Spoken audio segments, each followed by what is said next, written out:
Science board में एक ऐसा चैप्टर जिससे अक्सर या तो 4 या फिर 5 मार्क्स का क्वेश्चन पूछा जाता है।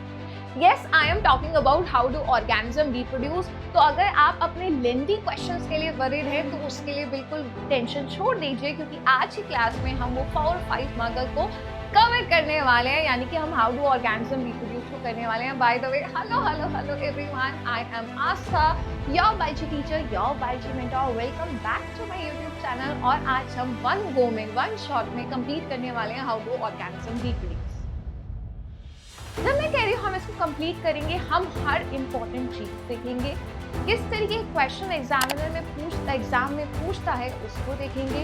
हम ऑल्सो देखेंगे किस तरीके के क्वेश्चन पिछले सालों में आए हुए हैं, किस तरीके के क्वेश्चन सैंपल पेपर में पूछे गए हैं, ताकि तुम्हारे 5 नंबर आज जरूर कंफर्म हो जाए। तो लेट्स गेट स्टार्टेड।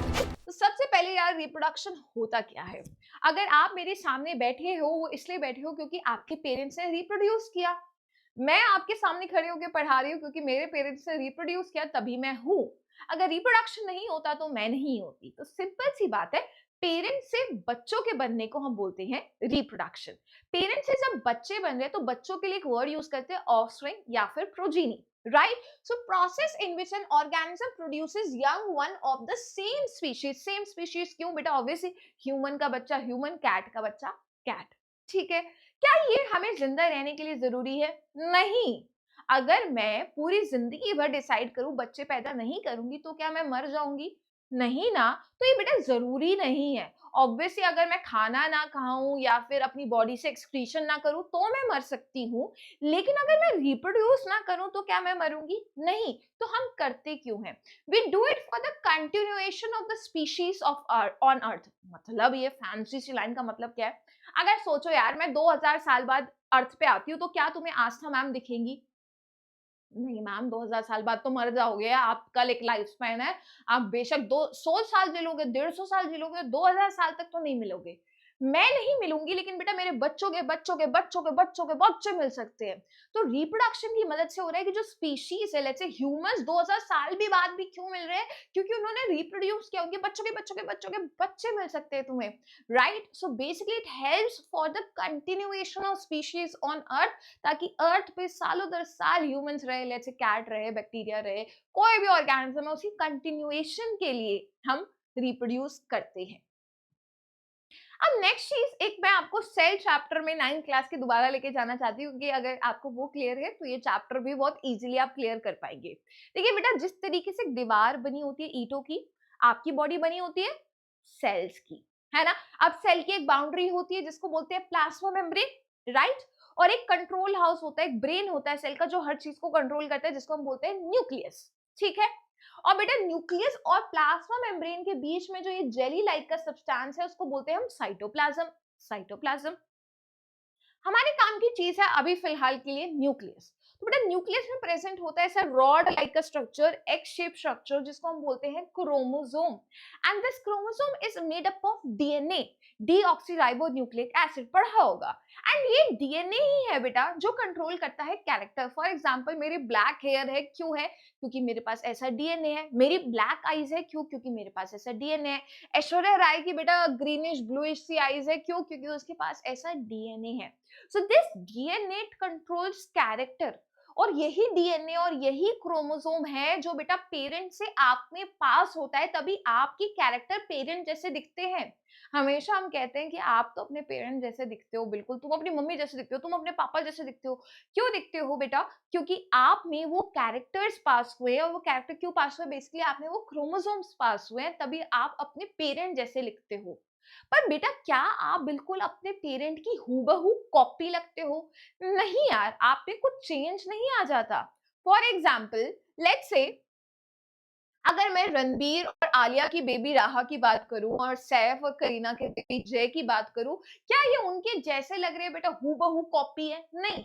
उनके जैसे जरूर हैं बट उनकी आइडेंटिकल कार्बन कॉपी फोटोकॉपी नहीं है उनकी, सेम नहीं, सेम सैफ खड़ा नहीं हो गया है यहाँ पे, कुछ ना कुछ डिफरेंस आया है, कुछ ना कुछ चेंज आया है, और उसी चेंज को हम बोलते हैं वेरिएशन। सो वेरिएशन क्या है बेटा? कुछ चेंज है कैरेक्टर्स में, ट्रेट्स में in the individual of the same species. और ये वेरिएशन किस दौरान आता है? वेरिएशन आता है रिप्रोडक्शन के दौरान। वेरिएशन किस दौरान आता है बेटा? याद रखना, वेरिएशन आता है reproduction creates variation in the DNA that provides stability to the species। अब ये बात stability क्यों लिखी? ये क्या हो गया? जरा देखते हैं इसको। तो बदलाव आ रहे हैं, ये तो समझ आ गया, बट क्या ये बदलाव अच्छा होगा या बुरा? दोनों हो सकते हैं। जरा सोचना बेटा, एक बैक्टीरिया है, उसको मस्त आदत है लेट से 25 डिग्री सेल्सियस में रहने की, अपना मस्त 25 डिग्री सेल्सियस में रहता है, जिंदगी जी रहा है बढ़िया से, लेकिन बेटा कुछ समय बाद टेम्परेचर बढ़ गया let's say because of global warming, अब लेट्स से 50 डिग्री सेल्सियस हो गया है। अब क्वेश्चन आएगा बेटा, क्या बैक्टीरिया सरवाइव करेगा या नहीं, है ना? अब लेट्स से बेटा पेपर अभी तक आते थे नॉर्मल, अब आगे कॉम्पिटेंसी बेस्ड, तो बेटा उस कॉम्पिटेंसी बेस्ड में 100% मार्क्स वही ला पाएगा जो अपने अंदर चेंज लाए, अडेप्ट लाया है कि हम कॉम्पिटेंसी भी कर सकते हैं। लेकिन बेटा जिन बच्चों ने कोई चेंज नहीं लाया अपने अंदर, तो ऑब्वियसली वो इतना अच्छा स्कोर नहीं करेंगे, मानते हो कि नहीं? तो सेम टेम्परेचर बढ़ रहा है, जिस बैक्टीरिया में चेंज आ गया है, लेट्स से जिस चेंज के लिए मतलब बोले तो वेरिएशन आ गई है बेटा, तो बेटा वो सरवाइव कर जाएगा।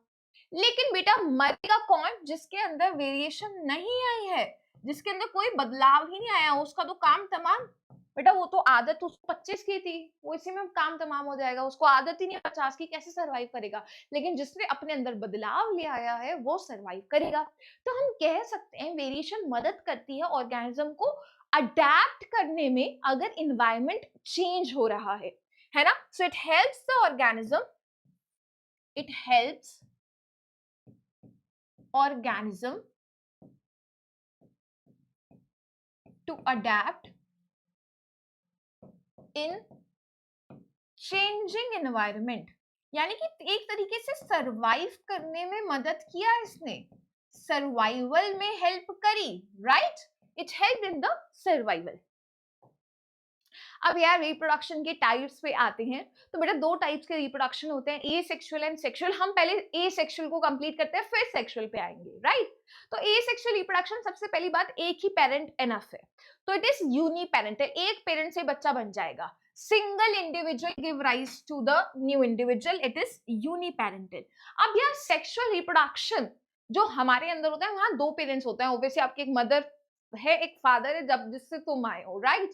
बट यहाँ पे सिर्फ एक ही पेरेंट से बेबी आता है। दूसरी बात यार, यहाँ पे ना गैमीट्स इन्वॉल्व नहीं होते। गैमीट्स क्या होता है? कुछ स्पेशल सेल्स होते हैं जैसे कि स्पर्म, एग, उन सब का कोई रोल नहीं है यहाँ पे, कोई लेना देना नहीं है। और ऑल्सो यार हम यहाँ पे देखेंगे, यहाँ पे ना ऑलमोस्ट कार्बन कॉपी होते हैं, जो बच्चे होंगे ना वो आइडेंटिकल होंगे, the new individual is identical to the parent, parent से बिल्कुल हूबहू ऑलमोस्ट कार्बन कॉपी हो गए, यानी यहाँ पे वेरिएशन कम होती है, राइट? यहाँ पे वेरिएशन बहुत ही कम होती है।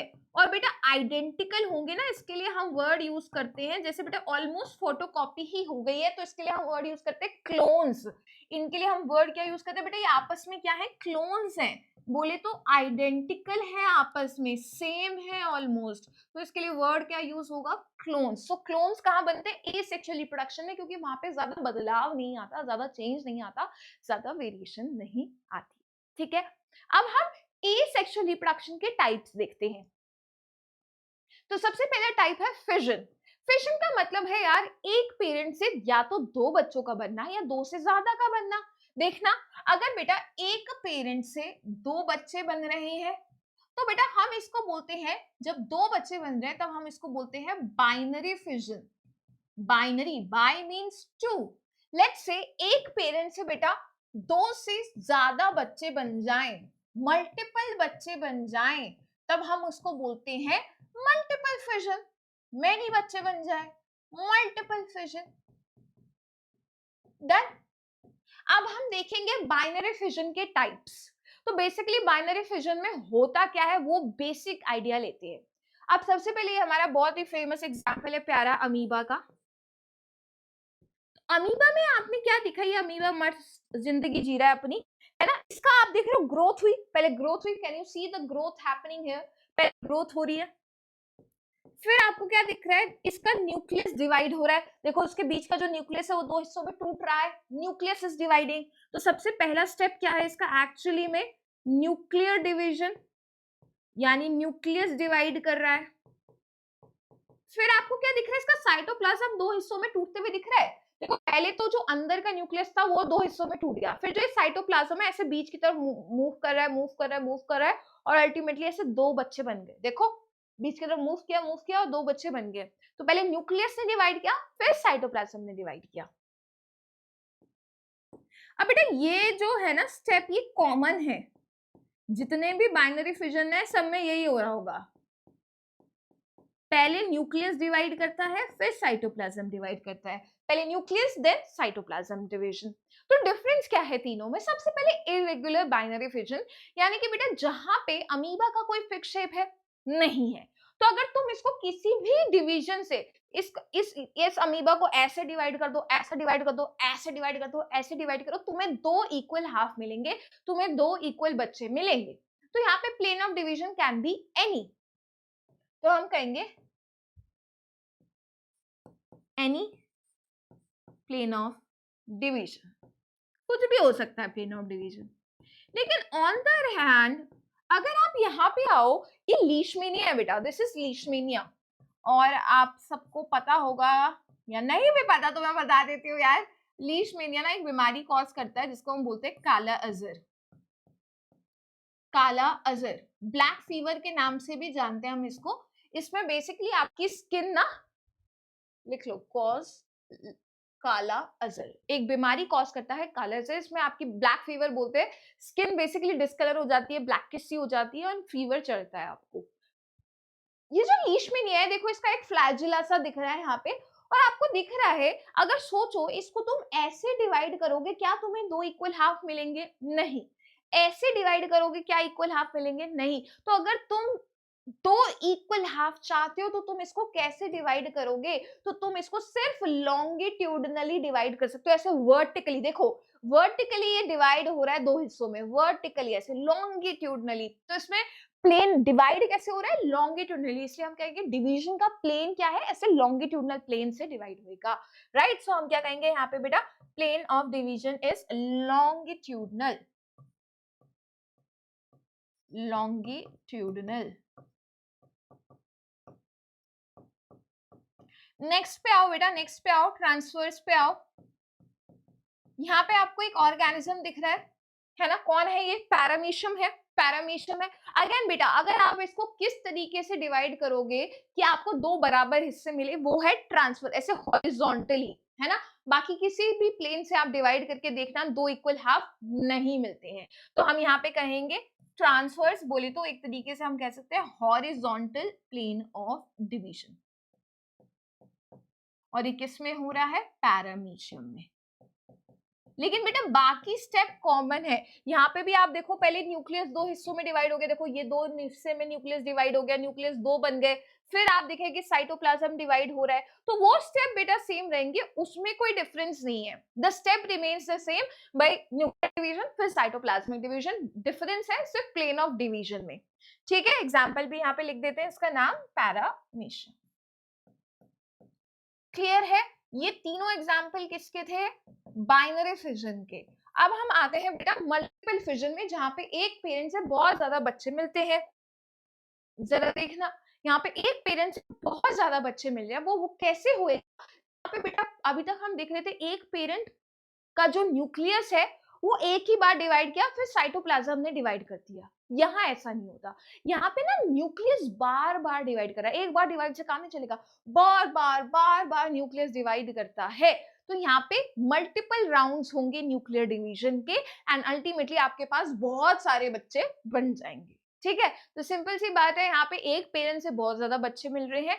अब इंपॉर्टेंट चीज है, ये होता किसमें है, ये अक्सर पूछा जाता है, ये होता है प्लाज्मोडियम में, जो आपको मलेरिया कॉज करता है। ठीक है, और ऑल्सो अमीबा में भी, अमीबा में तो आपने मैम सिंपल कहा था, इरेगुलर कहा था, यहाँ आप मल्टीपल बोल रहे हो।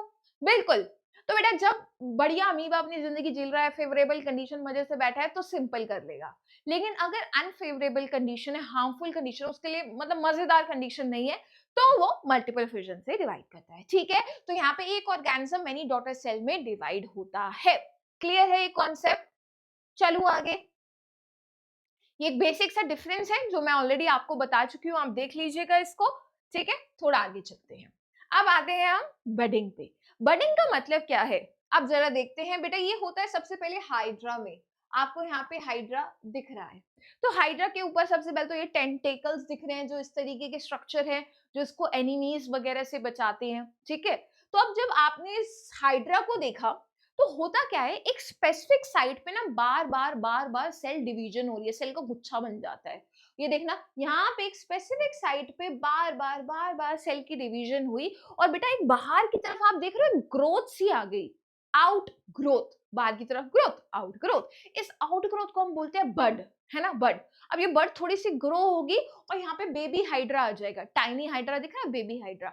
ये बेटा और ग्रो होगी और ग्रो होगी, और आपको एक बड़ा सा मैच्योर हाइड्रा दिख रहा है। जैसे बेटा कंप्लीट मैच्योर होगा, ये पेरेंट से ऐसे डिटैच हो जाएगा और अपनी मजे की जिंदगी जिएगा। ठीक है, ये आपको देखने को मिलता है बेटा ईस्ट में भी। हाइड्रा तो ठीक है, ईस्ट में भी बडिंग देखने को मिलती है, बडिंग क्योंकि बड हो रहा है, सेम ईस्ट बेटा ये है, इसमें भी एक स्पेसिफिक साइट पे आउटग्रोथ हुई जिसको हमने बोला बड।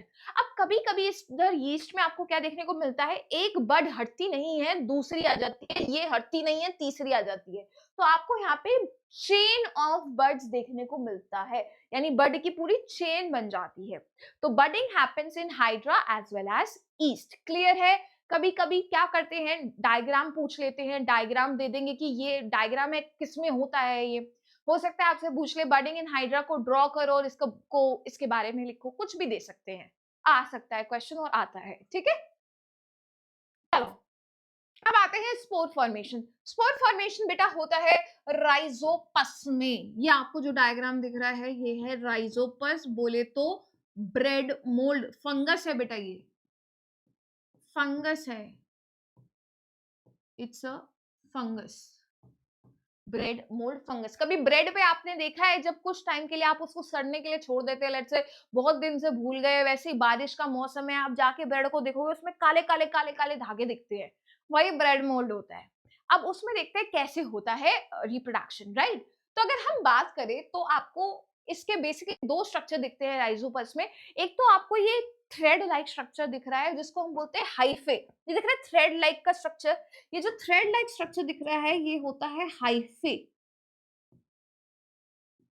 ठीक है, और आपको फिर एक गोला सा दिख रहा है डंडी पे, ये देखो ये डंडी है और डंडी पे गोला है, डंडी है डंडी पे गोला है, तो ये ब्लॉब है एक स्टिक पे, स्टिक पे एक ब्लॉब है, और इस ब्लॉब को हम बोलते हैं स्पोरेंजियम, स्पोरेंजियम। ठीक है, अब बेटा ये जो स्पोरेंजियम होता है वो फिल्ड होता है स्पोर्स से।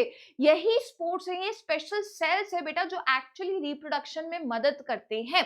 ठीक है, तो मान लो स्पोरेंजियम ऐसे फटा, इसमें से स्पोर्स निकले, है ना। अब ये स्पोर्स निकल गए हैं, लेट्स से निकले निकले निकले निकले। अब लेट्स से इसको यहाँ पे बेटा मस्त ब्रेड मिल गई है, यहाँ पे मस्त इसको पड़ी हुई ब्रेड मिल गई है, और बढ़िया कंडीशन है, एप्रोप्रिएट कंडीशन है, फेवरेबल कंडीशन है। बेटा फंगस है, फंगस कैसी कंडीशन में ग्रो करना पसंद करता है, थोड़ी सी मॉइस्ट हो, थोड़ी सी वार्म हो, है ना, खाने को भाई मस्त इसको ब्रेड मिल गई, बढ़िया जगह पे आ गया है। तो बेटा जैसे ही यहाँ पे आएगा, यहाँ पे क्या हो जाएगा, हाइफे आएगा, फिर स्टिक आएगी और उसके ऊपर स्पोरेंजियम आ जाएगा। तो यहाँ से एक नया हाइड्रा, सॉरी नया राइजोपस बन गया है। कैसे बना है, स्पोर्स की मदद से बना है। अब यार स्पोर्स सोचो उड़ के जा रहा है, मस्त उड़ के जा रहा है, उड़ के जा रहा है, उड़ के जा रहा है ना, जब तक उसको बढ़िया कंडीशन पे लैंड ना कर जाए, उसको प्रोटेक्शन चाहिए कि नहीं।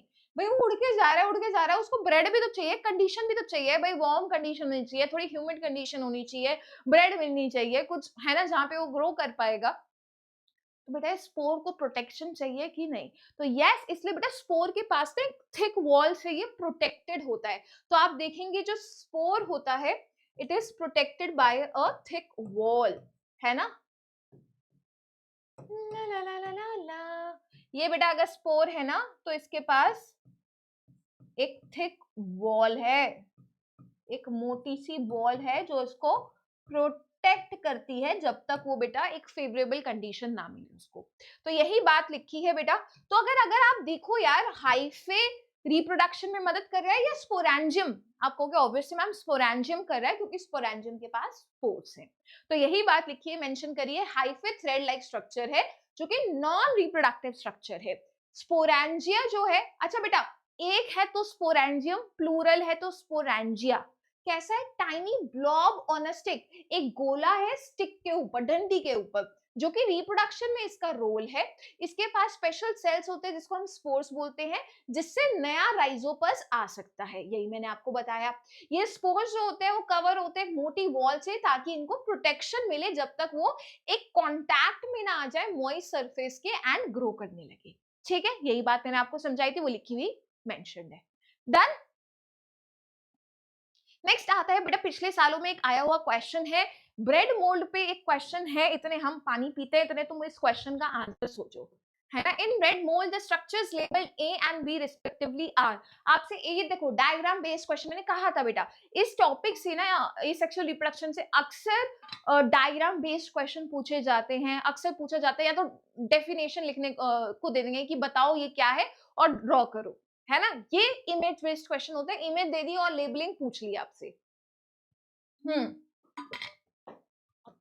बताएंगे क्या होगा आंसर। देखो बेटा, ये ए थ्रेड लाइक स्ट्रक्चर है, हाई गोल है, स्पोरेंजियम, ऑप्शन नंबर सी। ठीक है, कुछ दिक्कत नहीं होनी चाहिए थी मेरे अकॉर्डिंगली, तो इजी पीजी सा क्वेश्चन था। चलिए आगे चलते हैं। अब टाइप्स ऑफ एसेक्सुअल रिप्रोडक्शन पे आते हैं और थोड़े से और टाइप्स देखते हैं। फ्रैगमेंटेशन, फ्रैगमेंटेशन आपको देखने को मिलता है स्पाइरोगाइरा में, है ना। इसका फिलामेंटेड धागे से टाइप का स्ट्रक्चर है, ग्रीन एल्गी है ये, आपको स्पाइरोगाइरा दिख रहा है। अब क्या होता है, जैसे ही मैच्योर होता है ये कुछ टुकड़ों में टूट जाता है, कुछ पीसेस में टूट गया, हर पीस को बोलते हैं फ्रैगमेंट। और बेटा हर फ्रैगमेंट से पूरा का पूरा स्पाइरोगाइरा, पूरा का पूरा एक इंडिविजुअल आ जाता है ना। लेट्स से तुम्हारे पास डेयरी मिल्क की चॉकलेट है, उसमें बहुत ज्यादा डब्बे होते हैं ना, बहुत ज्यादा पीस होते हैं, तुमने अलग अलग पीस तोड़ा और हर पीस से सोचो पूरी डेयरी मिल्क आ जाए, वो वाला सीन है। तो बेटा जैसे ऑर्गेनिज्म मैच्योर होता है ये कुछ टुकड़ों में टूट जाता है और हर टुकड़े से एक नया ऑर्गेनिज्म आ सकता है। ये है फ्रैगमेंटेशन, क्योंकि फ्रैगमेंट्स बन रहे हैं। पर सोचो, let's say planaria, let's example है हाइड्रा। अब तुमने इस प्लेनेरिया को कट कर दिया, खचक खचक, एक कट यहाँ मारा, एक कट यहाँ मारा, सॉरी प्लेनेरिया तुम्हें काट रही हूँ अपने एक्सपेरिमेंट के लिए, ठीक है। तो तुमने दो कट मार दिए और तुम मस्त देख रहे हो माइक्रोस्कोप में, कुछ टाइम बाद तुम देखोगे भाई ये प्लेनेरिया के अगर तुम हर टुकड़े से एक पूरा का पूरा प्लेनेरिया आ गया, ये प्लेनेरिया का डायग्राम है, हर टुकड़े से एक पूरा का पूरा प्लेनेरिया आ गया हर पीस से, तो बेटा ये रिप्रोड्यूस नहीं कर रहा इस तरीके से। जैसे लेट्स से लिजर्ड है, लिजर्ड की तुमने क्या करी, गलती से उस पर चढ़ गया, उसकी पूंछ वहीं रह गई, वो खुद बाकी भाग गई। तो कुछ टाइम बाद देखोगे आप, जो लिजर्ड है वो अपनी टेल को दोबारा से रीग्रो कर लेती है। तो बेटा रीजनरेशन एक्चुअली रिप्रोडक्शन नहीं है ना, रिप्रोड्यूस नहीं कर रहा है इसे वो, आपने कट किया तो उसकी बेटा अपने जो पार्ट उसने खो दिए हैं, लूज कर दिए, उसको वापस रीग्रो करने का एक तरीका है। लिजर्ड की टेल कट गई तो उसने वो रीग्रो कर लिया, वो रिप्रोड्यूस नहीं कर रही। तो regeneration actually is not a method of reproduction, is just अगर उसका कोई खोया हुआ पार्ट है उसको वापस उगाने का एक तरीका है। किसमें देखने को मिलता है, प्लेनेरिया और हाइड्रा में, राइट। और ये कैसे हो पा रहा है, कुछ ऑब्वियसली इनके पास स्पेशल सेल्स होते हैं जो डिवाइड करते हैं एंड उनकी वजह से पूरा का पूरा एक ऑर्गेनिज्म बन जाता है। ठीक है, तो बेटा याद रखना है यहाँ पे एक बात कि दैट हाइड्रा और प्लेनेरिया में हो रहा है, कुछ स्पेशल सेल्स की वजह से हो रहा है। एंड एक और बात याद रखना बेटा, it's not a method of reproduction. बेटा सोचना कोई वेट करेगा क्या कि भाई प्लेनेरिया वेट करेगा, आओ मुझे कोई काटो तब मैं रिप्रोड्यूस करूंगा, किसी ने मुझे काटा ही नहीं तो मैं रिप्रोड्यूस ही नहीं कर पाऊंगा, ऐसा तो नहीं है ना यार, वो वेट थोड़ी करता रह जाएगा जिंदगी भर। तो it's not a method of reproduction, organism will not wait to cut to be able to reproduce. Clear scene है, चले आगे। चलो अब आते हैं वेजिटेटिव प्रोपगेशन पे। वेजिटेटिव प्रोपगेशन को याद रखना है बेटा, डी SLR,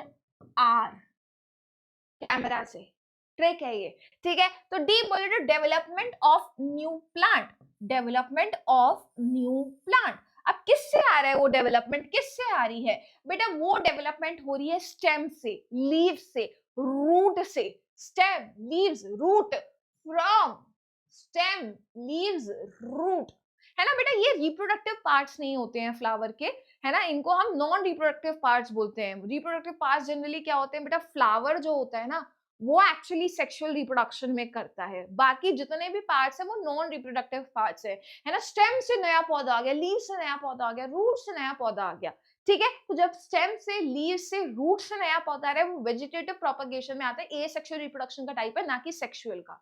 सेक्सुअल में फ्लावर आएगा, याद रखना, सेक्सुअल रिप्रोडक्शन का एग्जाम्पल है फ्लावर, ए सेक्सुअल वेजिटेटिव का एग्जाम्पल है स्टेम, लीव्स, रूट्स, ठीक है। तो बेटा नेचुरली भी कर सकते हो, ऑब्वियसली कोई ह्यूमंस की इन्वॉल्वमेंट नहीं है ना। किससे हो सकता है, स्टेम से भी, रूट से भी, लीव से। और बेटा आर्टिफिशियली भी हो सकता है, जिसमें ह्यूमंस ऑब्वियसली इन्वॉल्व होंगे, जिसमें 3 टाइप है, कटिंग, लेयरिंग, ग्राफ्टिंग, ठीक है। अब हम इसको थोड़ा थोड़ा देख लेते हैं बिना टाइम वेस्ट करे। तो सबसे पहले नेचुरल वेजिटेटिव प्रोपगेशन को देखते हैं।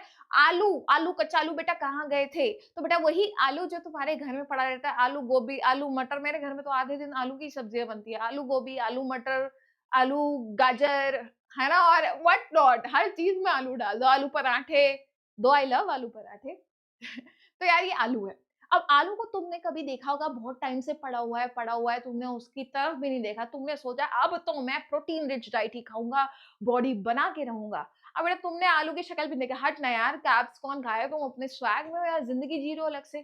तुम कुछ टाइम बाद जाते हो किचन में, तुम देखते हो भाई इस पे तो ये आइस आ गई है, ये आइस क्या है, ये स्ट्रक्चर्स क्या है, इसमें ये क्या डेवलप हो गया भैया, व्हाट आर दीज स्ट्रक्चर्स। अगर तुमने उसको देखा होगा तो तुमने क्या पाया होगा यार, तुमने पाया होगा यहाँ पे ना इस तरीके से आइस दिख रही है। आइस बेसिकली क्या है, यहाँ पे बेटा बड आ गई है, छोटी छोटी सी ना बड आ गई है, क्या आ गई है, बड आ गई है। बड क्या होती है बेटा, ऐसी आउटग्रोथ सी होती है, जिससे मतलब it has the capacity to give rise to the shoot, पूरा उससे बेबी पौधा आ जाएगा। तुम इसको ना थोड़ी देर के लिए छोड़ दोगे ना, और तो आप देखोगे यहाँ पे ना एक्चुअली ना जर्मिनेशन स्टार्ट हो जाएगी, यहाँ पे छोटा सा पौधा आने लग जाएगा इन आइस से। क्यों, क्योंकि इस आइस के पास क्या है, बड है, और इस बर्ड से क्या हो सकता है, शूट आ सकती है, यहाँ से न्यू बेबी आ सकता है, न्यू बेबी प्लांट आ सकता है। तो ये तो आलू का था। आलू क्या है बेटा, स्टेम है। आलू याद रखना, कभी कभी सोचते हैं लोग आलू रूट है, बेटा स्वीट पोटैटो इज रूट, आलू पोटैटो इज स्टेम। और ऐसे ही सेम आपको बेटा स्वीट पोटैटो में देखने को मिलता है, यहाँ पे भी आपको क्या दिखेगी बेटा, बड दिखती है, और उस बड से क्या हो जाएगा, एक बेबी पौधा आ जाएगा, यंग प्लांट आ जाएगा। एंड बेटा लीव्स में भी देखने को मिलता है, ये ब्रायोफाइलम की लीफ है, और ब्रायोफाइलम में आपको क्या देखने को मिलता है, जो लीफ के मार्जिन है ना, यहाँ पे बड होगा, बड एट लीफ मार्जिन, क्या ये आपको दिख रहा है, बड एट लीफ मार्जिन, लीफ के मार्जिन पे आपको बर्ड्स दिखेंगी। एंड सेम बेटा बर्ड से क्या होगा, बर्ड के पास क्या कैपेसिटी है, उससे पूरा का पौधा आ जाएगा। तो आप मार्जिन पे देखो छोटे छोटे छोटे छोटे पौधे आ गए हैं। तो ये लीव्स का एग्जाम्पल है, जानना जरूरी है, बहुत लल्लू सी स्लाइड लग रही होगी। एग्जाम्पल क्या है, स्टेम का एग्जाम्पल क्या है, रूट का एग्जाम्पल क्या है, लीफ का एग्जाम्पल क्या है, ब्रायोफाइलम, स्वीट पोटैटो, पोटैटो, ठीक है। नेक्स्ट आते हैं आर्टिफिशियल प्रोपगेशन पे। इसको एनसीईआरटी में सिर्फ नाम लिख के छोड़ दिया, आपको बेसिक आइडिया होना चाहिए हो क्या रहा है, डिफाइन करने को नहीं आएगा, बस आइडिया रख लो क्या है। तो कटिंग, लेट से बेटा ये रोज का प्लांट है, आपने ऐसे इसको कट किया, और इसकी स्टेम को जाके तुमने क्या किया, नए पौधे में उगा दिया, नई सॉइल में डाल दिया, बेसिकली नई सॉइल में आपने इसको प्लांट कर दिया। तो आप देखोगे ये पूरा का पूरा पौधा उगना ले गया, तो तुमने स्टेम से नया पौधा उठाया, लगाया। पर ये अगेन तुमने किया है, इसलिए आर्टिफिशियल का एग्जांपल है, कटिंग, कट करके किया है। लेयरिंग, लेट्स से बेटा ये पौधा है और इसकी नीचे वाली स्टेम ना तुम्हें बहुत ऐसे बेंडिंग लगती है, ऐसी सॉफ्ट सी लग रही है, तुमने किया और ऐसे सॉइल में डाल दिया। कुछ टाइम बाद देखोगे बेटा भी नया पौधा आ जाएगा, रूट्स वूट्स आ जाएंगी, शूट पूरा ऊपर होगी, तो ये भी नया पौधा आएगा, और फिर आप इसको चाहे मेन पौधे से अलग भी कर सकते हो, ये अपनी जिंदगी बढ़िया जिएगा। तो आपने लेयर कर दिया सॉइल में, इसलिए लेयरिंग, है ना। ग्राफ्टिंग क्या है, तुमने दो पौधों को इकट्ठे मिला दिया। लेट्स से तुम्हें लग रहा है भाई ये वाला जो शूट प्लांट है ना, इसका रूट बहुत बढ़िया है, रूट बहुत फर्स्ट क्लास है, और दूसरा तुम एक पौधा लेके आए जिसका भाई शूट बहुत बढ़िया था, बड़े अच्छे अच्छे पौधे दे रहा था, बड़े अच्छे अच्छे फ्रूट दे रहा था, रूट बढ़िया है, बीमारी बीमारी कैच नहीं करता, बहुत स्ट्रॉन्ग रूट है, कोई और पौधा है जिसकी शूट बहुत अच्छी है, तुमने सोचा क्यों ना मैं दोनों की खूबी एक में लूं, तुम उधर शूट कट करके इसका शूट उड़ा दिया और इसको इस पे चिपका दिया। ऑब्वियसली इसका तुम्हें शूट मजा तो आ नहीं रहा था, इसकी रूट ही बढ़िया थी, तो तुमने इसके शूट को गायब कर दिया।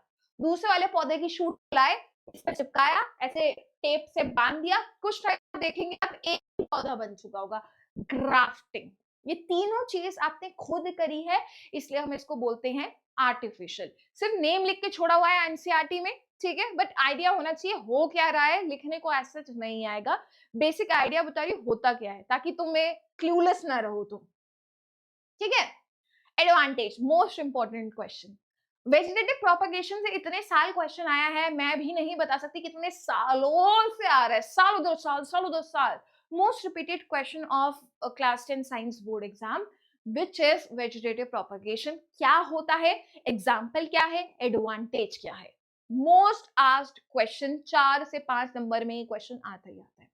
अब फायदा क्या है, फायदा यार, जब भी रूट स्टेम लीव से प्लांट ग्रो हो रहा होता है, बहुत जल्दी होता है एज कंपेयर टू जब आप सीड से ग्रो करते हो। सोचो सीड से ग्रो करने के लिए आप पहले सॉइल को प्लो करते हो, फिर सीड उसमें डालते हो, फिर आप थोड़ी देर देखते हो, फिर छोटा सा पौधा आता है, आप उसमें मेन्योर देते हो, फर्टिलाइजर देते हो, आप उसको पानी देते हो, बहुत टाइम बाद एक पौधा निकलता है।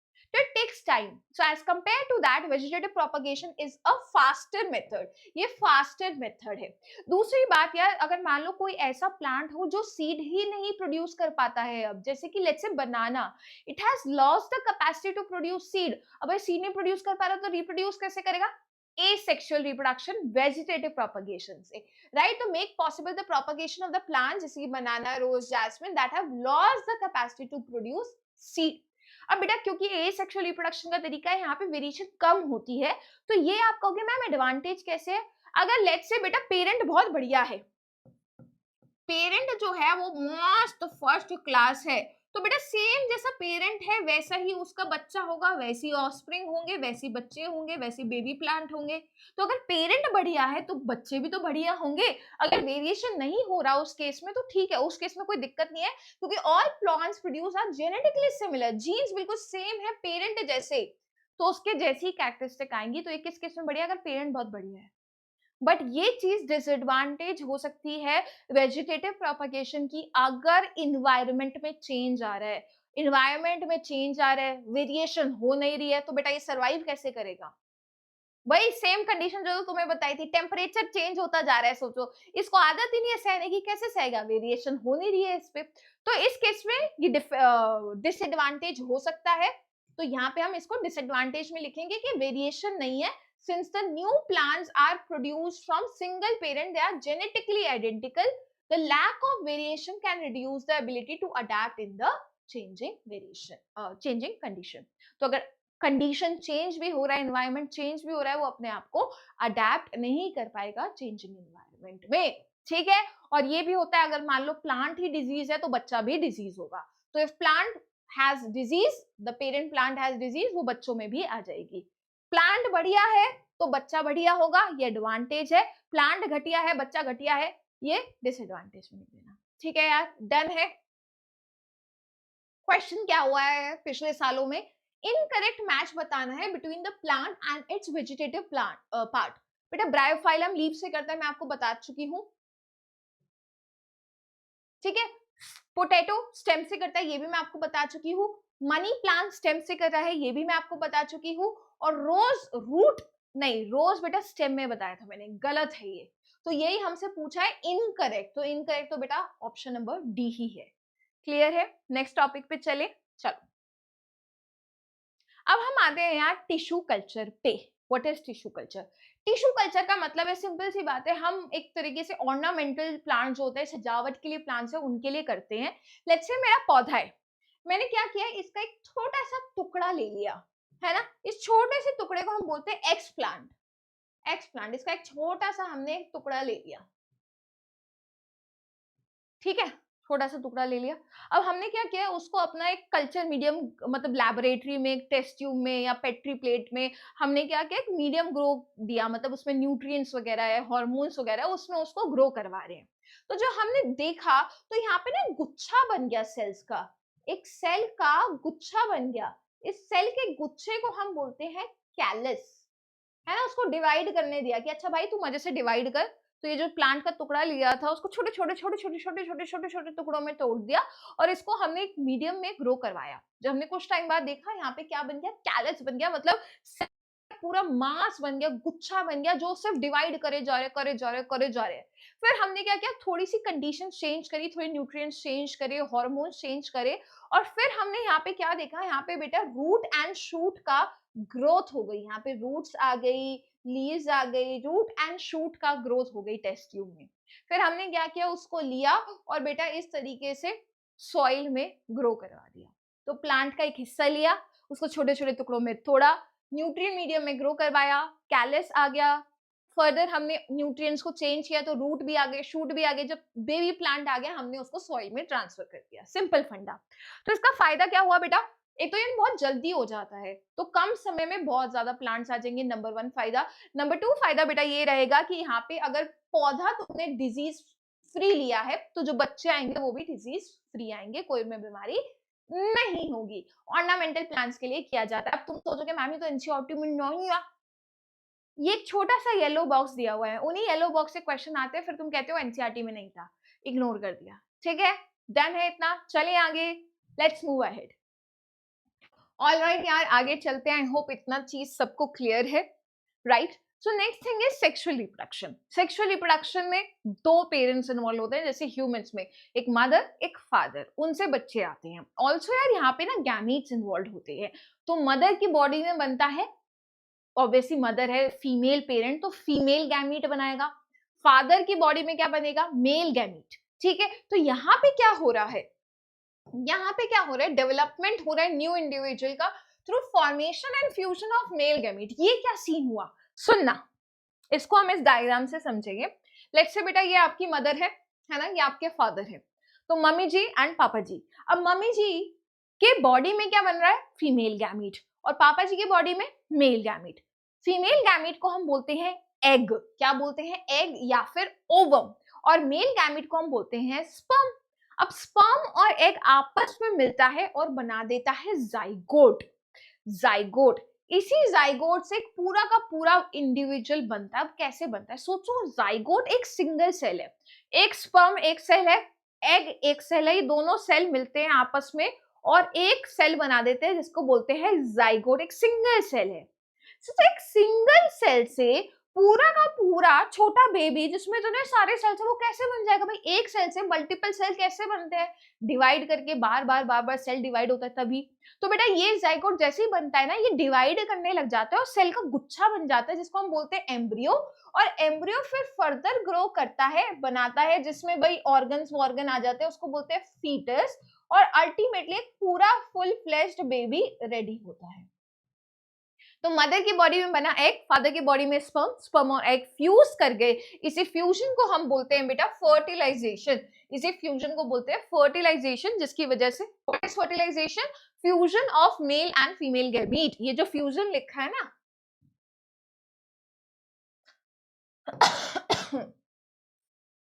इस फ्यूजन को ही हम बोलते हैं फर्टिलाइजेशन। ठीक है बच्चा पार्टी, फर्टिलाइजेशन के बाद क्या बनता है, जाइगोट बनता है। जाइगोट एक सिंगल सेल है, पूरे मल्टीपल सेल कैसे होंगे, डिवाइड करेगा। डिवाइड करेगा तो पहले एक सेल का गुच्छा आएगा जिसको बोलते हैं एम्ब्रियो।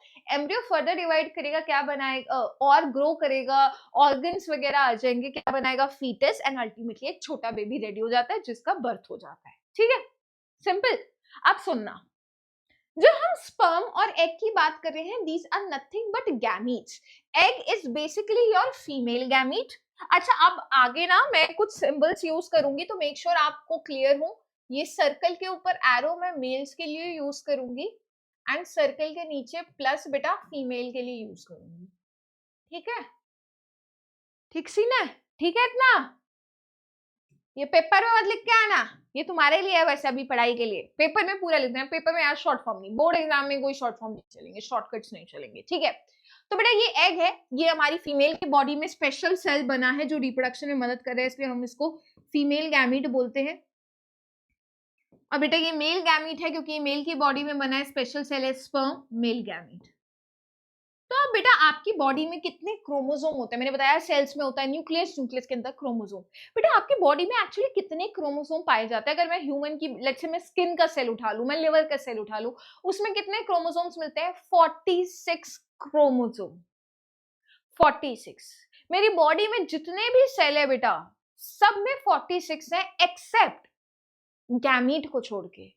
यानी अगर मैं एग को छोड़ दूं सब में 46 मिले। एग में कितने क्रोमोसोम है? एग में है 23 chromosome. Egg contain 23 chromosomes only. अगर मेरी बॉडी में पूरे में 46 क्रोमोसोम है तो एग में सिर्फ आधे ही क्रोमोसोम है। सेम बेटा अगर कोई मेल है तो मेल की पूरी बॉडी में 46 है लेकिन उसके स्पर्म में सिर्फ आधे मिलेंगे। इस प्रोसेस को हम बोलते हैं, किस प्रोसेस से बेटा? Cell divide. बनने कैसे? जब भी कोई नया सेल बनता है सेल डिवीजन प्रोसेस से बनता है। बेटा ये कौन सी सेल डिवीजन है? सेल डिवीजन को हम बोलते हैं मियोसिस। क्या बोलते हैं? मियोसिस। तो मियोसिस एक ऐसी सेल डिवीजन है जिससे नए सेल तो बनते हैं बट उसमें आधे क्रोमोसोम हो जाते हैं। अब ये आधे क्रोमोसोम हुए क्यों? है ना? 23 प्लस 23 कितने हो गए? 46। तो जाइगोट में कितने गए? 46। तो नया इंडिविजुअल जो होगा उसमें भी कितने आएंगे बेटा? 46 ही आएंगे। है ना? नया इंडिविजुअल जो बनेगा उसमें भी 46 बनेंगे। अब सोचो अगर लेट्स से ये जो है ये मियोसिस से ना डिवाइड किया होता और बेटा 23 की जगह यहाँ 46 ही होते, सेम होते। स्पर्म और एग में भी 46 ही होते, सेम होते। 46 46 46 प्लस 46 92। क्या ऐसा होता है क्या? तुम्हारे पेरेंट्स में अलग क्रोमोसोम, तुम्हारे पेरेंट्स में 46, तुम्हारे में 92, तुम्हारे बच्चों में और डबल, उनके बच्चों में और डबल। नहीं यार, कोई भी आप ह्यूमन उठा लो, आप, मैं, चाचा जी, ताई जी, फूफा जी, बुआ जी, तुम्हारा दोस्त टिंकू, रिंकू, मिंकू, सबकी बॉडी में 46 क्रोमोसोम्स ही होते हैं। एक सेल में 46 ही मिलते हैं। ऐसा नहीं है कि भाई मेरे में तो 46 है, मेरे बच्चों में 92, उनके में भी डबल। नहीं, इनफैक्ट मैं आपको बताती हूँ, एक क्रोमोसोम भी ऊपर नीचे हो जाते हैं ना तो डेडली हो जाते हैं, आपको फिजिकल डिफॉर्मिटी हो जाती है, मेंटल डिफॉर्मिटी हो सकती है, आप मर भी सकते हो। एक क्रोमोसोम ऊपर नीचे होने से तुम यहाँ पे सीधा डबल करने की बात कर रहे हो। तो आप नहीं चाहते यार हर जनरेशन में क्रोमोसोम नंबर डबल हो जाए या कोई डिस्टर्ब हो। तो आप चाहते हैं क्रोमोसोम का नंबर सेम रहे, इस्टेब्लिश हो जाए। 46 है तो 46 ही रहे। उसके लिए आपको इनमें आधे करना जरूरी है। इनमें 23 हो गए तभी 46 का बच्चा बनेगा, अदरवाइज नहीं बनेगा। तो why this is required a very important question, है ना? तो ये लिखा है बेटा गैमीट्स में क्रोमोसोम आते हैं, आधे होते हैं। बेटा क्रोमोसोम किसका बना है? डीएनए का। अगर क्रोमोसोम आधा तो डीएनए भी आधा, राइट? इजी सी बात है। Half the number of chromosome and half the amount of DNA as compare to बाकी के सेल बेटा, जैसे स्किन के सेल, लिवर के सेल, जो रिप्रोडक्शन में मदद नहीं कर रहे। और ये किसकी वजह से होता है? मियोसिस की वजह से। दस जब ये टर्म्स है बेटा कंबाइन करते हैं सेक्सुअल रिप्रोडक्शन के दौरान, नया इंडिविजुअल बनाने के लिए वापस से क्रोमोसोम नंबर सेम हो जाता है। ठीक है, क्यों होता है हाफ? ये इसका रीजन है, इस पे अक्सर क्वेश्चन पूछा जाता है, असर्शन रीजन में आ जाता है इसका, कभी कभी 2 नंबर में भी आ जाता है। ठीक है, ओके। तो this is the basis difference between asexual sexual reproduction कि भाई यहाँ पे एक ही पेरेंट है, यहाँ पे सेक्सुअल में 2 है। एसेक्सुअल में कोई गैमीट्स नहीं है, सेक्सुअल में गैमीट्स का रोल है। एसेक्सुअल में गैमीट्स नहीं है तो फर्टिलाइजेशन कैसे होगी? सेक्सुअल में ऑब्वियसली होती है। एसेक्सुअल में एज सच वेरिएशन नहीं है, या फिर हम कहेंगे बहुत कम है, और सेक्सुअल रिप्रोडक्शन में वेरिएशन ज्यादा है। तो बेटा क्योंकि सेक्सुअल रिप्रोडक्शन में वेरिएशन ज्यादा है इसलिए ये बेटर है। Better, Y? क्यों बेटर है? उसका रीजन आपको यहां दिख रहा है। क्यों बेटर है बेटा? क्योंकि वेरिएशन ज्यादा है। वेरिएशन ज्यादा होगी तो मदद करेगी ऑर्गेनिजम्स को अडेप्ट करने में इन द चेंजिंग एनवायरनमेंट। ठीक है, एसेक्सुअल रिप्रोडक्शन बहुत क्विक हो जाता है, सेक्सुअल रिप्रोडक्शन थोड़ा सा स्लो है, और किस में हो रहा है वो एग्जांपल लिखा है। ठीक है, अब आते हैं रिप्रोडक्शन इन फ्लावरिंग प्लांट्स में। अब यार सेक्सुअल रिप्रोडक्शन है, मैंने कहा था जब स्टेम लीव्स रूट से हो रहा है वो एसेक्सुअल नॉन रिप्रोडक्टिव पार्ट है, but the reproductive part sexual reproduction में जो मदद करता है वो होता है फ्लावर। शूट का ही थोड़ी सी मॉडिफिकेशन है जो कि साइड है सेक्सुअल रिप्रोडक्शन की।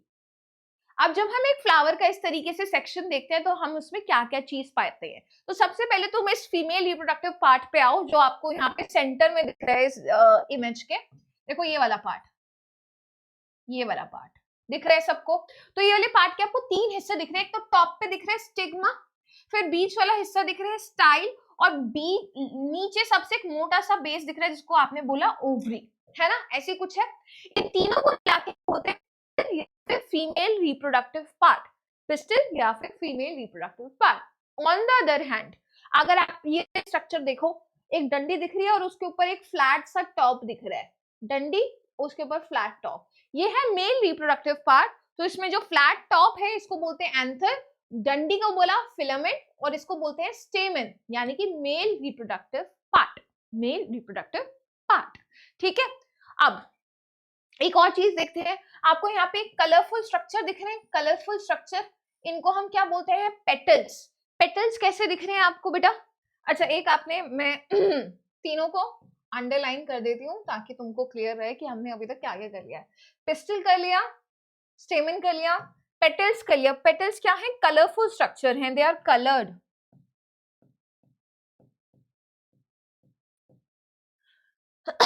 कलरफुल होते हैं, है ना, सुंदर से होते हैं बड़े, ये पेटल्स हैं। और नीचे बेटा ये ग्रीन कलर के स्ट्रक्चर दिख रहे हैं, इनको हम बोलते हैं सेपल्स, ग्रीन है। अब ये क्या करते हैं बेटा, जब फ्लावर ना ऐसे बड स्टेज में होता है ना, आप देखते हो उसके, जब फ्लावर बड स्टेज में होता है उसके आसपास ना ग्रीन कलर के लीफ लाइक के स्ट्रक्चर होते हैं जो उसको प्रोटेक्ट कर रहे होते हैं। बेबी अभी बना तो है नहीं, वो फ्लावर बड है, अभी छोटू सा है, उसको प्रोटेक्शन चाहिए, तो ये जो ग्रीन स्ट्रक्चर्स है उसको प्रोटेक्ट करते हैं। सो प्रोटेक्ट फ्लावर बड, फ्लावर की जो बड स्टेज में होता है फ्लावर, तब उसको प्रोटेक्शन के लिए होती है सेपल। ठीक है यार, इतना क्लियर है? ये फीमेल रिप्रोडक्टिव पार्ट है, यानी यहाँ पे क्या बन रहा होगा? फीमेल गैमीट बन रहा होगा। फीमेल गैमीट कहाँ बनता है? इस ओवरी में। सो ये जो ओवरी है which is the swollen base, and में है, मोटा सा सूजा हुआ सा दिख रहा है ना, ये स्वोलन बेस। बेटा इस स्वोलन बेस के पास होता है ओव्यूल, इस ओवरी के पास आपको मिलता है ओव्यूल, इट हैज ओव्यूल, इसके पास अंदर क्या मिलेगा? यहाँ पे ओव्यूल मिलेगा, और ओव्यूल के पास क्या होगा बेटा?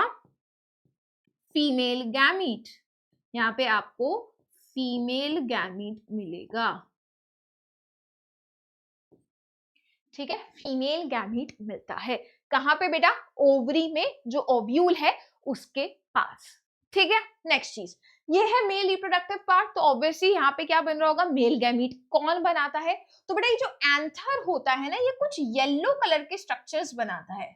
This anther it produces yellow coloured structure called as pollen grains. कुछ येलो कलर के स्ट्रक्चर्स बनाता है, अक्सर आपने फूल के पास देखे भी होंगे, ऐसे दानेदार से स्ट्रक्चर्स दिखते हैं कभी, है ना? जब फ्लावर को टच किया, थोड़ा जिंदगी जाओ, फोन से निकलो तो थोड़ा दिखेगा, है ना? तो ये जो येलो कलर के स्ट्रक्चर एंथर बनाता है बेटा, उसको बोलते हैं पॉलन ग्रेन। ठीक है, और इस पॉलन ग्रेन के पास ही होता है male gamete, have male gamete. ठीक बात है, इतनी भी क्लियर है, इसमें भी कोई दिक्कत नहीं होना चाहिए। ठीक है, डन। अब सोचो मेल गैमीट यहाँ है, फीमेल गैमीट कहीं है? मेल गैमीट कहाँ है बेटा? यहाँ, ये पोलन ग्रेन के पास है ना, ये रे pollen grain, let's say this is pollen grain, यहाँ पे कहीं फीमेल गैमीट है। अब इसको और इसको फ्यूज करना है, पोलन ग्रेन के पास मेल गैमीट है, मेल गैमीट और फीमेल गैमीट को फ्यूज करना है। अब कैसे करेगा भाई? यहाँ तक पहुंचेगा कैसे वो?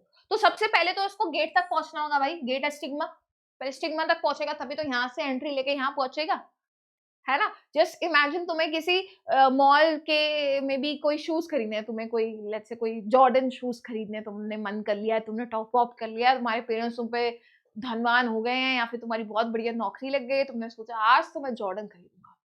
तुम पहुंचे, तुम्हें पता है वो 3rd फ्लोर पे जाना है, लेकिन यार 3rd फ्लोर पे जाने के लिए भी तुम्हें एंट्री लेनी होगी मॉल की, तब तुम जाओगे, तब तुम 3 स्टेयर्स चढ़ोगे, तब जाके तुम पहुंचोगे, एस्केलेटर्स लोगे, लिफ्ट लोगे, जो भी लोगे, है ना? पर तुम्हें पहले मॉल के गेट तक पहुंचना है। तो सेम बेटा, पहले इसको यहाँ पे स्टिग्मा तक आना है, इसलिए बेटा आप देखोगे जो स्टिग्मा होता है ना, वो स्टिकी होता है, स्टिकी, टर्मिनल एंड पे होता है। किसके लिए होता है स्टिकी बेटा? टू रिसीव पॉलन ग्रेन को रिसीव करने के लिए। और बेटा इसी प्रोसेस को इस ट्रांसफर को पॉलन ग्रेन का ट्रांसफर हो रहा है एंथर से स्टिग्मा में, उसको हम बोलते हैं बेटा पॉलिनेशन।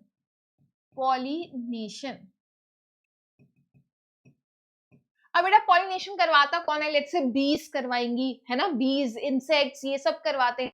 तो जो पॉलिनेशन करवाते हैं उसको पॉलिनेटर कहेंगे। लेट्स से बी यहाँ पे आके बैठी, फिर यहाँ आके बैठी, उसने ट्रांसफर कर दिया। पॉलिनेटर जिसने ट्रांसफर करवाया पॉलन ग्रेन का, है ना। अब पॉलन ग्रेन का किसने ट्रांसफर कराया? बीज ने या फिर इंसेक्ट्स ने। तो बेटा वो अट्रैक्ट कैसे, वो आया कैसे इस फूल तक? बेटा इसकी सुंदरता देख के आया, इसके पेटल्स देख के आया, है ना। तो कहीं पे भी बहुत चीज सुंदर देखते हो तो वहां पहुंच जाते, भाई ये तो बड़ी प्यारी सी चीज है ना। तो सेम बेटा ये पेटल्स कलर्ड क्यों थी बेटा? They attract pollinators, to attract pollinators, pollinators को अट्रैक्ट करती है भाई ये, ठीक है। क्लियर बात है? इतनी बात डन है। अब हम एक बार देखते हैं फ्लावर की टाइप्स। अब यार जो हमने अभी फ्लावर देखा, आपने देखा एक ही फ्लावर में मेल पार्ट भी है और फीमेल पार्ट भी है। इस टाइप के फ्लावर को बेटा हम बोलते हैं bisexual. Bi means two, sexual means sexual organs. तो मेल पार्ट भी है, फीमेल पार्ट भी है, स्टेमन भी है, पिस्टल भी है। अच्छा कार्पल का क्या मतलब है? कार्पल मतलब पिस्टल ही है, फीमेल पार्ट के लिए ही कार्पल वर्ड यूज हो रहा है। Example hibiscus and mustard, example में भी क्वेश्चन पूछ लेते हैं, डेफिनेशन पे भी। यूनिसेक्सुअल बेटा, यूनिसेक्सुअल कौन सा फ्लावर होता है? एक फ्लावर पे सिर्फ मेल पार्ट है और एक फ्लावर पे सिर्फ फीमेल पार्ट है। तो बेटा दोनों रिप्रोडक्टिव ऑर्गन या दोनों सेक्सुअल ऑर्गन एक ही फ्लावर में जब नहीं प्रेजेंट है, एक ही चीज प्रेजेंट है, या तो मेल या तो फीमेल, तो उसको हम बोलते हैं यूनि, मतलब एक ही प्रेजेंट है, आइदर स्टेमन और for example papaya and watermelon. ठीक है यार, थोड़ी आगे चलते हैं। पॉलिनेशन तुम्हें क्लियर है? Transfer of pollen grain from anther to stigma of a flower. अगर बेटा ट्रांसफर हो रहा है सेम फूल में, अगर सेम फूल में ट्रांसफर हो गया तो सेल्फ पॉलिनेशन, है ना। लेकिन डिफरेंट फूल में चला जाए और वो भी डिफरेंट पौधे के डिफरेंट फूल में, भाई ये पौधा अलग है, ये पौधा अलग है, और इस पौधे में ट्रांसफर जब होगा तो हम कहेंगे क्रॉस। तो transfer of pollination from anther to stigma of different flower, अलग फ्लावर है और अलग ही पौधा है, तो हम कहेंगे क्रॉस, है ना। अगर इसी पौधे के इसमें ट्रांसफर हो रहा है जो हमने देखा था, है ना, इस तरीके से था ना, तो अगर इसी फ्लावर में ट्रांसफर हो रहा है तो सेल्फ, अगर different flower of the different plant है तो क्रॉस। एक क्वेश्चन पूछा जाता है ज्यादा चेंज कहाँ आएगा, ज्यादा वेरिएशन कहाँ आएगा? ऑब्वियसली यार डिफरेंट पौधे में जाएगा तो ज्यादा चेंज आएगा, यहाँ कम चेंज आएगा, तो हम कहेंगे यहाँ होगा ज्यादा वेरिएशन। जैसे बेटा तुम अपने घर से निकल के टाटा जी के घर से दादाजी के घर पे चले जाओ, ज्यादा बदलाव नहीं आएगा। लेकिन तुम बेटा दिल्ली ही छोड़ के कहीं मुंबई, हरियाणा, लेट्स से केरला रहने चले जाए, तुम्हारे अंदर बदलाव आएगा। तो ज्यादा चेंज क्या आएगा? क्रॉस में, ऑब्वियस सी बात है, ठीक है। चलो, पॉलिनेशन कौन करवाता है? तो नॉन लिविंग चीज भी करवा सकती है, लिविंग भी करवा सकता है। नॉन लिविंग जैसे कि वाटर की मदद से भी हो सकता है, विंड की मदद से भी हो सकता है, तो दैट इज एबायोटिक। अच्छा यहाँ पे बेटा उल्टा लिख दिया, इसको एबायोटिक कर लो, एबायोटिक, और ये वाला होगा biotic, this one will be biotic. यानी कि लिविंग चीजों की वजह से, जैसे बीज, इंसेक्ट्स, बर्ड्स, आप देख रहे हैं येलो कलर के स्ट्रक्चर के ऊपर बैठी हुई ट्रांसफर करवा देंगी, है ना, इस तरीके से बैठ के ट्रांसफर कर देती हैं। तो नॉन लिविंग जैसे वाटर बेड, लिविंग जैसे बीज, इंसेक्ट, बर्ड। अब एक बार बेटा लैंड तो कर गए, है ना, पॉलन ग्रेन आ चुका है स्टिग्मा तक, उसके बाद क्या? अभी तो फर्टिलाइजेशन नहीं हुई है ना, अभी तो बेबी नहीं रेडी है, तो फिर उसके बाद क्या होता है? जैसे बेटा पॉलन ग्रेन लैंड करता है ना, इससे एक ट्यूब निकलने लगती है, उस ट्यूब को बोलते हैं हम पोलन ट्यूब। ये देखो, देखते हैं, पॉलन ग्रेन लैंड किया, किस पे लैंड किया बेटा? वो उसने लैंड किया स्टिग्मा पे, ठीक है। जैसे लैंड करेगा ट्यूब निकलेगी, उस ट्यूब को क्या बोलते हैं? पोलन ट्यूब निकली, है ना। पोलन ट्यूब अब ग्रो कर रही है टुवर्ड्स द ओव्यूल। अब उसे कैसे पता भैया मुझे यहाँ जाना है, क्योंकि ओव्यूल से रिलीज हो रहे हैं कुछ केमिकल्स। याद करो कंट्रोल एंड कोऑर्डिनेशन, यहाँ पे मैंने बताया था कीमोट्रोपिकली ग्रो कर रहे हैं, केमिकल्स की हेल्प से ग्रोथ हो रही है पोलन ट्यूब की, क्योंकि यहाँ से कुछ केमिकल्स रिलीज हो रहे हैं, तरफ ये ट्यूब ग्रो करता जा रहा है। तो देखना यार, पॉलिनेशन के बाद फर्टिलाइजेशन होगा कैसे, पहले पोलन ग्रेन यहाँ पे आएगा, पोलन ट्यूब बनेगी जो कि कीमोट्रोपिकली ग्रो करती है टुवर्ड्स द ओवरी, स्टाइल से होते हुए ओवरी के पास पहुंचेगी, है ना। अब बेटा इस पोलन ट्यूब को बनाया क्यों है, क्योंकि इसके थ्रू अपना मेल, मतलब एक तरीके से रेड कारपेट है मेल गैमीट के लिए, है ना। पोलन ग्रेन कहेगा जा मेरे मेल गैमीट जा, तो इस पोलन ट्यूब के थ्रू वो एक रास्ता है मस्त, इसमें कौन जा रहा है, मेल गैमीट जा रहा है। तो आप देख रहे हो इस पोलन ट्यूब एक रास्ता, एक रेड कारपेट टाइप की जगह हो गई जिससे अपना मेल जर्म सेल या फिर मेल गैमीट जा रहा है। जाते जाते वो कहाँ पहुंच गया भाई, ओवरी के पे पहुंच गया। ओवरी में कौन है, ओव्यूल है, और ओव्यूल के अंदर फीमेल गैमीट है। तो भाई एक ओपनिंग भी तो होनी चाहिए। हम पहुंच तो गई हूं मैं जॉर्डन के जूतों की दुकान पे, है ना, लेकिन बेटा एंट्री गेट से तो लूंगी ना। तो बेटा एंट्री होनी चाहिए, गेट होना चाहिए जिससे एंट्री मिले। सेम बेटा यहाँ पे ओव्यूल के अंदर एक एंट्री पॉइंट होती है जिसको हम बोलते हैं माइक्रोपाइल, एक ओपनिंग होती है माइक्रोपाइल जिसके थ्रू पोलन ट्यूब एंटर करती है एंड अल्टीमेटली मेल गैमीट अंदर एंटर करके पहुंच जाएगा फीमेल गैमीट के पास। मेल गैमीट फीमेल गैमीट के साथ क्या करता है, फ्यूज करता है, क्या बनाता है, जाइगोट बनाता है। सो ये देखना, मेल गैमीट फीमेल गैमीट के साथ फ्यूज करा, फर्टिलाइजेशन करा, जाइगोट बना दिया, जाइगोट बना दिया। ठीक है, इतनी बात डन है, क्लियर है। अच्छा, अक्सर ना दो मेल गैमीट होते हैं, एक नहीं होता। दूसरा मेल गैमीट एक और ओव्यूल में चीज होती है जिसको बोलते हैं दो पोलर न्यूक्लियाई, उसके साथ फ्यूज करता है और बना देता है endosperm which stores the food. ये एज सच एनसीईआरटी में मेंशन नहीं है, तो मैं इसमें ज्यादा डिटेल में नहीं घुस रही हूँ। ये चीज इंपॉर्टेंट है जो मैंने आपको अभी तक बताई, ठीक है। रिपीट कर रही हुई चीज ताकि तुम्हारे दिमाग में फिक्स हो। पोलन ग्रेन ने लैंड किया, जैसे ही लैंड किया उससे पोलन ट्यूब निकली, पोलन ट्यूब निकलते ग्रो कर रही है कीमोट्रोपिकली स्टाइल से होते हुए ओवरी पहुंची, ओव्यूल में एंट्री ली माइक्रोपाइल से, मेल गैमीट आया, फीमेल गैमीट के साथ फ्यूज करके फर्टिलाइजेशन करके जाइगोट बना दिया। अब आगे क्या, फर्टिलाइजेशन हो चुकी है, फर्टिलाइजेशन के बाद क्या, पोस्ट फर्टिलाइजेशन इवेंट्स। इस टॉपिक पे से बहुत क्वेश्चन आते हैं जो कि अभी हम देखेंगे, ठीक है। देखते हैं इस टॉपिक में, मैं एक सेकंड में आती हूँ। पोस्ट फर्टिलाइजेशन इवेंट, अब फर्टिलाइजेशन होगी तो जाइगोट का क्या होगा, मैंने बताया जाइगोट डिवाइड करता है बार बार ताकि एम्ब्रियो बने। देखना बेटा, जाइगोट ने काफी बार डिवाइड किया ताकि एम्ब्रियो बने। ये एम्ब्रियो किसके अंदर प्रेजेंट होगा बेटा, ओव्यूल। जरा सोचो ना बेटा, जरा सोचना बेटा, ये ओवरी थी, जरा बताती हूँ, ये ओवरी थी, ओवरी के अंदर कौन था बेटा, ओव्यूल था, और ओव्यूल के अंदर कौन था बेटा, फीमेल गैमीट था। ऐसे कुछ था, ऐसे कुछ सीन था। लेकिन अब क्या हो गया बेटा, ये जो ओवरी है इसके अंदर ओव्यूल है, और यहाँ पे क्या बन गया है बेटा, फीमेल गैमीट से क्या बन जाएगा, जाइगोट।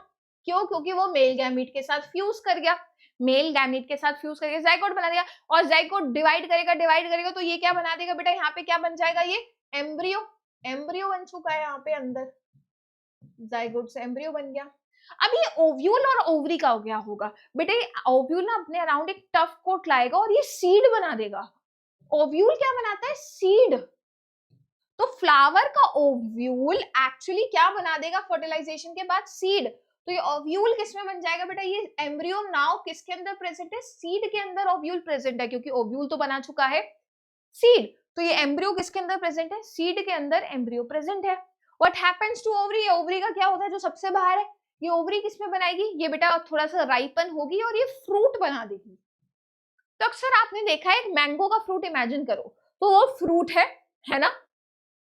तो ये सीड और ये फ्रूट, तो बेटा सबसे बाहर क्या होता है, फ्रूट, मैंगो का फ्रूट, उसके अंदर आपको सीड मिलता है।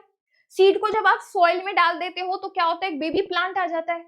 क्यों आता है बेटा, ये देखो फ्रूट, फ्रूट के अंदर सीड है, सीड के अंदर ऐसा क्या है, एम्ब्रियो है, तभी एक बेबी प्लांट आ जाता है। ठीक है, ये तो थी ये सारी स्ट्रक्चर। बाकी स्ट्रक्चर जो बेटा पेप्टल है, सेपल है, उनका क्या करोगे बेटा, उनका कोई काम नहीं है, वो मुरझाएंगे और झड़ जाएंगे, right. So the petal, sepal, stamen, style, stigma, जिनका कोई काम नहीं है, they will shrivel and fall off, मुरझा के झड़ के गिर जाएंगे। तो बेटा जब आप एक सीड को सो करते हो, ये सीड है बेटा, तुमने इसको ऐसे सो कर दिया सॉइल में, है ना, तुमने इस सीड को सॉइल में सो कर दिया, तो कुछ टाइम बाद आप क्या देखते हो बेटा, after some time you observe कि बेटा एक छोटा सा सीडलिंग आ गया, बेबी प्लांट आ गया है, सीडलिंग आ गया, बेबी प्लांट आ गया है। बेटा इस प्रोसेस को हम बोलते हैं जर्मिनेशन, इस प्रोसेस को बोलते हैं जर्मिनेशन। तो सीड कंटेन्स द या तो सीड के पास ऐसा क्या होता है, एम्ब्रियो होता है, जिसकी वजह से सीडलिंग बन जाता है under appropriate condition. Appropriate condition मतलब ऑब्वियसली आप पानी वगैरह दे रहे हो, उसको ख्याल रख रहे हो उसका, है ना, सॉइल वगैरह में रखा है, तो या तो this is what they are saying, seed के पास ऐसा क्या है, एम्ब्रियो है। अब बेटा आप लेट्स से आपके पास घर में चना सीड होता है, छोले, है ना, उसको ऐसे ब्रेक ओपन करके ऐसे तोड़ के देखना, तो आपको क्या दिखेगा, आपको दिखेगा कि उसमें 3 पार्ट्स हैं, 3 parts I am talking about. एक पार्ट है बेटा आपको जो टॉप पे दिख रहा है यहाँ पे प्लूम्यूल, एक पार्ट दिख रहा है रेडिकल। तो यानी सीड का एक हिस्सा जो शूट बनाएगा, सीड का एक हिस्सा जो रूट बनाएगा, जो शूट बनाता है प्लूम्यूल, जो रूट बनाता है radicle, R for radicle, R for root, तो उल्टा अपना आप याद रख जाएगा, एक याद रख लो बेटा तो दूसरा याद होगा, रेडिकल रूट है तो प्लूम्यूल शूट ही होगा, plumule radical, plumule radical, plumule shoot बनाता है, रेडिकल रूट बनाता है। उसके साथ में बेटा ऐसे मोटा सा स्ट्रक्चर दिख रहा है, इसको हम बोलते हैं कॉटिलेडन। कॉटिलेडन का क्या काम है, फूड को स्टोर करता है। डायग्राम पे क्वेश्चन आ सकता है, पूछ लेते हैं प्लूम्यूल और शूट रेडिकल का क्या काम है, किसी भी चीज पे, इस पूरी स्लाइड में से हर लाइन पे क्वेश्चन उठ के आ सकता है, ठीक है। अब आते हैं वो डिफरेंस वाली टेबल पे, जो मैं कह रही थी मैं बताऊंगी आपको जरूर, ठीक है। तो पॉलिनेशन और फर्टिलाइजेशन का डिफरेंस ये अक्सर एग्जाम में पूछा गया, इसलिए मैं लेके आई हूँ। तो पॉलिनेशन की बेसिकली डेफिनेशन क्या होती है, transfer of pollen grain from anther to stigma. Fertilization fusion होता है मेल और फीमेल गैमीट का। पॉलिनेशन कहाँ पे होता है, transfer pollen grain from anther to stigma, तो stigma is the location. Fertilisation कहाँ हो रही होती है, ओव्यूल के अंदर। ऑब्वियसली ये फिजिकल ट्रांसफर है, जब फ्यूजन हो रहा है that is the biological fusion. Pollination किसकी मदद से होता है, विंड, वाटर, इंसेक्ट, बर्ड्स, यहाँ पे कोई ऐसे एक्सटर्नल एजेंट्स नहीं है। सबसे पहली बात है, पॉलिनेशन पहले होता है देन फर्टिलाइजेशन होता है, it occurs first. And pollination होने के बाद क्या होता है, पोलन ट्यूब बनता है, और फर्टिलाइजेशन होने के बाद जाइगोट बनता है, ओवरी बनता है, फ्रूट बनता है, सीड बनता है, ये सब ठीक है, डन। यही बात थी पूरी, ओके। अब देखते हैं क्वेश्चन कैसे आते हैं। इस साल भी सैंपल पेपर पे क्वेश्चन आया हुआ है, क्या क्वेश्चन है, let's have a look at it. बेटा पुनीत को बनाना प्लांट ग्रो करना है, ओके जी करो भाई। Based on your knowledge on plant reproduction, तो उसको सीड ऑप्ट करना चाहिए या और कोई और मेथड। देखो यार मैंने एक लाइन पढ़ाई थी, एडवांटेजेस ऑफ वेजिटेटिव मैंने एक लाइन पढ़वाई थी एडवांटेज ऑफ वेजिटेटिव प्रोपगेशन में, कि भाई जो बनाना होता है उसकी तो एबिलिटी नहीं है सीड प्रोड्यूस करने की। तो बेटा क्या मैं कह सकती हूँ कि बनाना को सीड से वो कर ही नहीं पाएगा, उसकी एबिलिटी नहीं है, सीड से कैसे तुम उसको उगाओगे। तो बेटा इसलिए बनाना जो है वो एसेक्सुअल रिप्रोडक्शन वेजिटेटिव प्रोपगेशन से ग्रो करेगा। इसी साल का सैंपल पेपर था वेजिटेटिव प्रोपगेशन से, क्यों, क्योंकि बेटा it has lost the capacity to produce seed, ठीक है। Next, offspring of a banana plant show usually very little variation। तो ऑब्वियसली यार वेरिएशन कम होता है क्योंकि एक टाइप का एसेक्सुअल रिप्रोडक्शन है, वेरिएशन कम होता है उसमें। व्हाट कॉजेज वेरिएशंस, तो बेटा वेरिएशन कौन कॉज करता है, वेरिएशन होता किसकी वजह से है, वेरिएशन एक्चुअली होता है डीएनए कॉपी में ना कुछ एरर आ जाता है। तो बेटा रिप्रोडक्शन के दौरान ना जो ये डीएनए होता है ना वो डबल होता है, उसकी कॉपी बनाते हैं, कॉपी बनाते हैं। उस दौरान ना कुछ चेंज आ जाता है। जस्ट इमेजिन मैं कहूँ बेटा मेरा साइन तुमने अपने करा होगा स्कूल में, किसी ना किसी के साइन ना कॉपी करने की कोशिश की होगी, मान लो ये मेरे साइन है, अब बेटा कोई बच्चा मेरा साइन कॉपी कर रहा है, लेट्स से उसने इस तरीके से कॉपी कर दिया, तो बेटा कॉपी भी करा, काफी हद तक सेम भी था बट कुछ डिफरेंस आ गया, वेरिएशन आ गई, वो जो कॉपी हुई है। तो ये डिफरेंस आता कब है, डिफरेंस आता कब है, कॉपी के दौरान। कॉपी तुम इतनी अच्छी नहीं बना पाए, एग्जैक्ट कॉपी नहीं बन पाई, तो ये कॉपी के दौरान वेरिएशन आती है। एरर इन डीएनए कॉपिंग, डीएनए कॉपिंग के वक्त बेटा एरर है, जिसकी वजह से वेरिएशन आती है। गुड भी हो सकता है, बैड भी हो सकता है, दोनों हो सकता है। गुड होगा अगर मदद कर रहा है अडैप्ट चेंजिंग एनवायरनमेंट में अडैप्ट करने के लिए, ठीक है। चलो जी, ये क्वेश्चन है, इसका आंसर एक बार देख लेते हैं। पुनीत ने बनाना वाला मेथड के बनाना के लिए उसने क्या यूज किया बेटा, वेजिटेटिव प्रोपगेशन यूज किया। क्यों बेटा, क्योंकि it has lost the capacity to produce seed, हम देख चुके हैं, ठीक है। और एरर्स इन डीएनए कॉपिंग की वजह से वेरिएशन हो सकती है, गुड हो सकती है क्योंकि मदद करेगी ऑर्गेनिज्म को सर्वाइव करने में, ठीक है। नेक्स्ट चीज, Annie was conducting research on number of fruits produced by watermelon. Watermelon से कितने fruits produce हो रहे हैं उस पर कुछ एनी जी एक्सपेरिमेंट करिए। 25 वाटरमेलन प्लांट ले लिए हैं ग्लास ए में और ग्लास बी में, ठीक है बेटा। यहाँ पे 25 प्लांट है, यहाँ पे 25 प्लांट है, ठीक है। उसने ए में पॉलिनेटर्स डाल दिए हैं, ठीक है। अच्छा पहली बात तो बताओ, जो वाटरमेलन है वो कैसा प्लांट है, कैसा फ्लावर है, यूनिसेक्सुअल या बाइसेक्सुअल?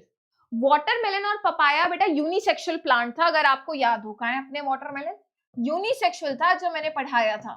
मैं यही कहती, किसी भी टॉपिक पे क्वेश्चन ले सकते हैं। यूनिसेक्सुअल मतलब बेटा एक फ्लावर है, उसके पास मेल अलग है, फीमेल अलग है, ऐसा है।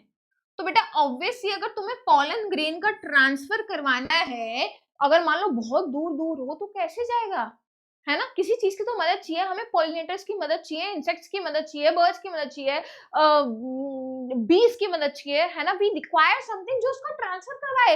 एक अलग है, मेल अलग है, फीमेल अलग है, भाई ट्रांसफर कैसे होगा? जब पॉलिनेटर होंगे, पॉलिनेटर होंगे तो पॉलिनेशन होगा, पॉलिनेशन होगा तो फर्टिलाइजेशन होगा, फर्टिलाइजेशन होगा तो सीड बनेगा, फ्रूट बनेगा। तो बेटा वो यही तो कर रही थी, फ्रूट को बनाने को चेक करी, नंबर ऑफ फ्रूट प्रोड्यूस। बेटा अगर पॉलिनेटर ज्यादा होंगे तभी तो यहाँ फर्टिलाइजेशन ज्यादा होगी, क्योंकि तभी तो पॉलिनेशन ज्यादा होगी। जितने ज्यादा पॉलिनेटर उतनी ज्यादा पॉलिनेशन, उतनी ज्यादा फर्टिलाइजेशन और उतनी ही ज्यादा जाइगोट, सीड एंड फ्रूट। तो फ्रूट भी ज्यादा ए में बनेंगे क्योंकि ए में उसने पॉलिनेटर्स डाले। तो डिफरेंस क्या आएगा वो मैं बता चुकी हूँ, ए में ज्यादा बी में कम, क्योंकि ए में obviously we have pollinators. 3 changes जो फ्लावर में आते हैं जब वो फर्टिलाइज हो जाता है, मैं आपको बता चुकी हूँ यार। जाइगोट एम्ब्रियो बनाता है, ओवरी फ्रूट बनाता है, ओव्यूल सीड बनाता है, कोई भी लिख दो, है ना। यू कैन राइट एनी, ठीक है। यूनिसेक्सुअल है, मेल फीमेल अलग है, पॉलिनेटर्स की वजह से पॉलिनेशन होगी। एंड जो बेटा सेम कॉन्सेप्ट मैं आपको बता चुकी हूँ, सारी चीज आप कुछ भी यहाँ पे मेंशन कर सकते हैं आराम से। इजी क्वेश्चन था, तो मैंने कहा था यार 4 से 5 नंबर में क्वेश्चन आता है, आपके सामने किस तरीके का क्वेश्चन आता है, क्लियर है। दो इतना टफ नहीं है, बस हल्का सा ट्रिकी है। चॉइस भी आपको दे दी है इसमें, है ना, कि पुनीत वाला कर लो वेजिटेटिव प्रोपगेशन या फिर आप नीचे वाला सेक्सुअल रिप्रोडक्शन। तो आप देख रहे हैं हर टॉपिक पे से क्वेश्चन बन सकते हैं इस पे। Vegetative propagation very important, as I told you, हर बार क्वेश्चन आता है, ठीक है। चले आगे बेटा, चलो लेट्स मूव अहेड। अच्छा एक और क्वेश्चन आया है, name the part of bisexual flower that are not directly involved in reproduction. आपने बेटा वेरी इंपॉर्टेंट क्वेश्चन, आपने देखा कि जो हमारा पेटल है और जो सेपल है उसका कोई रिप्रोडक्शन में डायरेक्ट इन्वॉल्वमेंट नहीं है ना। रिप्रोडक्शन का डायरेक्ट इन्वॉल्वमेंट किसका था? जो हमारा सेमेन था, जो हमारी पिस्टल थी, है ना। कहाँ है वो डायग्राम? देखो ये तो फीमेल रिप्रोडक्टिव पार्ट है, ये मेल रिप्रोडक्टिव पार्ट है, इनका डायरेक्ट रिप्रोडक्शन में इन्वॉल्व है। ये दोनों कब डायरेक्टली रिप्रोडक्शन में इन्वॉल्व है? Not directly involve in reproduction, इनका कोई रोल नहीं है भाई। ये अपने वेल्ले हैं, इनका वेल्ले भी नहीं है। अब आप कहोगे मैम वेल्ले बना दिया इनको, है वेल्ले भी नहीं है, बट डायरेक्टली रिप्रोडक्शन में रोल नहीं है। Yes indirectly they are helping, ठीक है बच्चा। चलो पहला क्वेश्चन हो जाएगा, सेल्फ और क्रॉस पॉलिनेशन में डिस्टिंग्विश कर सकते हो आप, डिफरेंशिएट कर सकते हो। यस एक में सेम फ्लावर में हो रहा है, एक में different flower of the different plant में हो रहा है, क्रॉस में ज्यादा variation as compare to self. Significance of pollination, pollination होगी तभी तो फर्टिलाइजेशन होगी, और फर्टिलाइजेशन होगी तभी तो सीड बनेगा, तभी तो नया पौधा बनेगा। ओव्यूल का क्या फेट है, ओवरी का क्या फेट है, ये देखो 2023 2025 का में भी है, 2023 में भी ये क्वेश्चन इतनी बार रिपीट हुआ है, मैंने कहा था किसी भी टॉपिक पे से क्वेश्चन आ सकता है। ठीक है, यूनिसेक्सुअल बाइसेक्सुअल फ्लावर पे भी क्वेश्चन है, सेल्फ पॉलिनेशन क्रॉस पॉलिनेशन पे भी क्वेश्चन है। ये इसका बेटा सॉल्यूशन दिया हुआ है, अगर आपको चेक करना है आप चेक कर सकते हो। अच्छा, पिछले साल एक और 2024 का क्वेश्चन भी देखे थे भाई, आप देख रहे हो 2023 24 25 इस टॉपिक पे से कितने क्वेश्चन आते हैं। पॉलिनेशन इंपॉर्टेंट प्रोसेस होता है रिप्रोडक्शन के दौरान, it is an essential process that facilitates fertilization in plants. Pollinating agents ये हो सकते हैं, डिफरेंस सेल्फ और क्रॉस बेटा अभी मैंने आपको बताया। देखो बेटा 2024 का भी क्वेश्चन है, 2023 का भी सेम क्वेश्चन, द सेल्फ और cross. But I mean to say कभी कभी हम कहते हैं सेम क्वेश्चन रिपीट नहीं होता, पिछले साल ही तो आया है, बट सेम क्वेश्चन रिपीट होते हैं। जस्ट एक example, name the part of the flower which attract the insect for pollination. बेटा पेटल्स, पेटल्स अट्रैक्ट करते हैं। और फर्टिलाइजेशन के बाद क्या होता है बेटा, they shrivel and fall off. Petal का ऐसा कुछ रोल नहीं है तो they will shrivel and fall off. ठीक है, फर्टिलाइजेशन क्या होता है, fusion of male and female gamete. Ovule और ओवरी का क्या फेट है, अगेन बेटा कितनी बार रिपीट कर सकते हैं, ovule seed ovary petal. Future shoot कौन होता है बेटा, future shoot is plumule. Future root radicle. Function क्या है कोटिलेडन का, stores the food, cotyledon food को स्टोर करता है। क्लियर है, क्लियर है क्या, ये बात क्लियर है क्या, हम आगे चले यार। Shall we move ahead to last part, एक तरीके से चैप्टर का, रिप्रोडक्शन इन ह्यूमंस। तो यार रिप्रोडक्शन इन ह्यूमन बींग्स की अगर मैं बात करूं तो ऑब्वियसली आपकी एक सर्टेन एज होती है when you become sexually mature, यानी आपके जो सेक्सुअल ऑर्गन्स हैं in male and female they start to mature, आपकी बॉडी में कुछ चेंजेस आने लगते हैं, राइट। उस चेंज को जिस टाइम में आ रहा है उसको हम बोलते हैं प्यूबर्टी, जो कि गर्ल्स में थोड़ी सी फास्टर होती है, that is 10 to 12 years, and boys में थोड़ी सी लेट होती है, which is 13 to 15 years। Development of sexual maturity is puberty, and we are obviously unisexual, यानी एक ऑर्गेनिज्म की बॉडी में सिर्फ एक ही टाइप के सेक्स ऑर्गन होंगे, यानी मेल अलग फीमेल अलग, राइट। चलिए अब हम देखते हैं बेटा क्या चेंजेस आते हैं प्यूबर्टी के वक्त। मैंने कहा कुछ चेंजेस आते हैं, तो बेटा कुछ चेंजेस ऐसे होते हैं जो बॉयज में और गर्ल्स में अलग आते हैं, बट कुछ चेंजेस ऐसे होते हैं जो कॉमन होते हैं, है ना। अब कॉमन देख लेते हैं पहले क्या क्या होते हैं बेटे। सबसे पहले तो हेयर ग्रोथ होती है, आर्म्स में, लेग्स में, आर्म पिट में, क्यूबिक एरिया में, यहाँ पे आपकी क्या स्टार्ट हो जाती है, हेयर ग्रोथ। तो सबसे पहले हेयर ग्रोथ डन, ठीक है। नेक्स्ट चीज हो गया आपकी बेटा स्किन ना बहुत ऑयली होने लग जाती है, आप देखते हैं आपके इस टाइम पे पिंपल्स जनरेट होने लगते हैं, तो ये वाली बात हो गई कॉमन। अब हम अगर बात करें बॉयज के अलग और गर्ल्स के अलग, तो अगर मैं बॉयज की बात करूं तो बॉयज में क्या होता है, मुस्टैचेस आने लगती है, बियर्ड आने लगती है, बॉडी मस्कुलर होने लगती है, एंड ऑल्सो बेटा बॉयज में क्या चीज होती है, जो उनके सेक्सुअल ऑर्गन है जैसे penis, testis, they become to enlarge, उनका साइज बढ़ने लगता है, because they are suppose to be functional now, right. तो ये चीज क्लियर है। अब गर्ल्स में क्या चेंजेस आते हैं वो देखते हैं। तो अगर मैं गर्ल्स की बात करूं तो गर्ल्स में the breast start to develop, breast development होगी, साथ में मेंस्ट्रुएशन बिगिन होगी।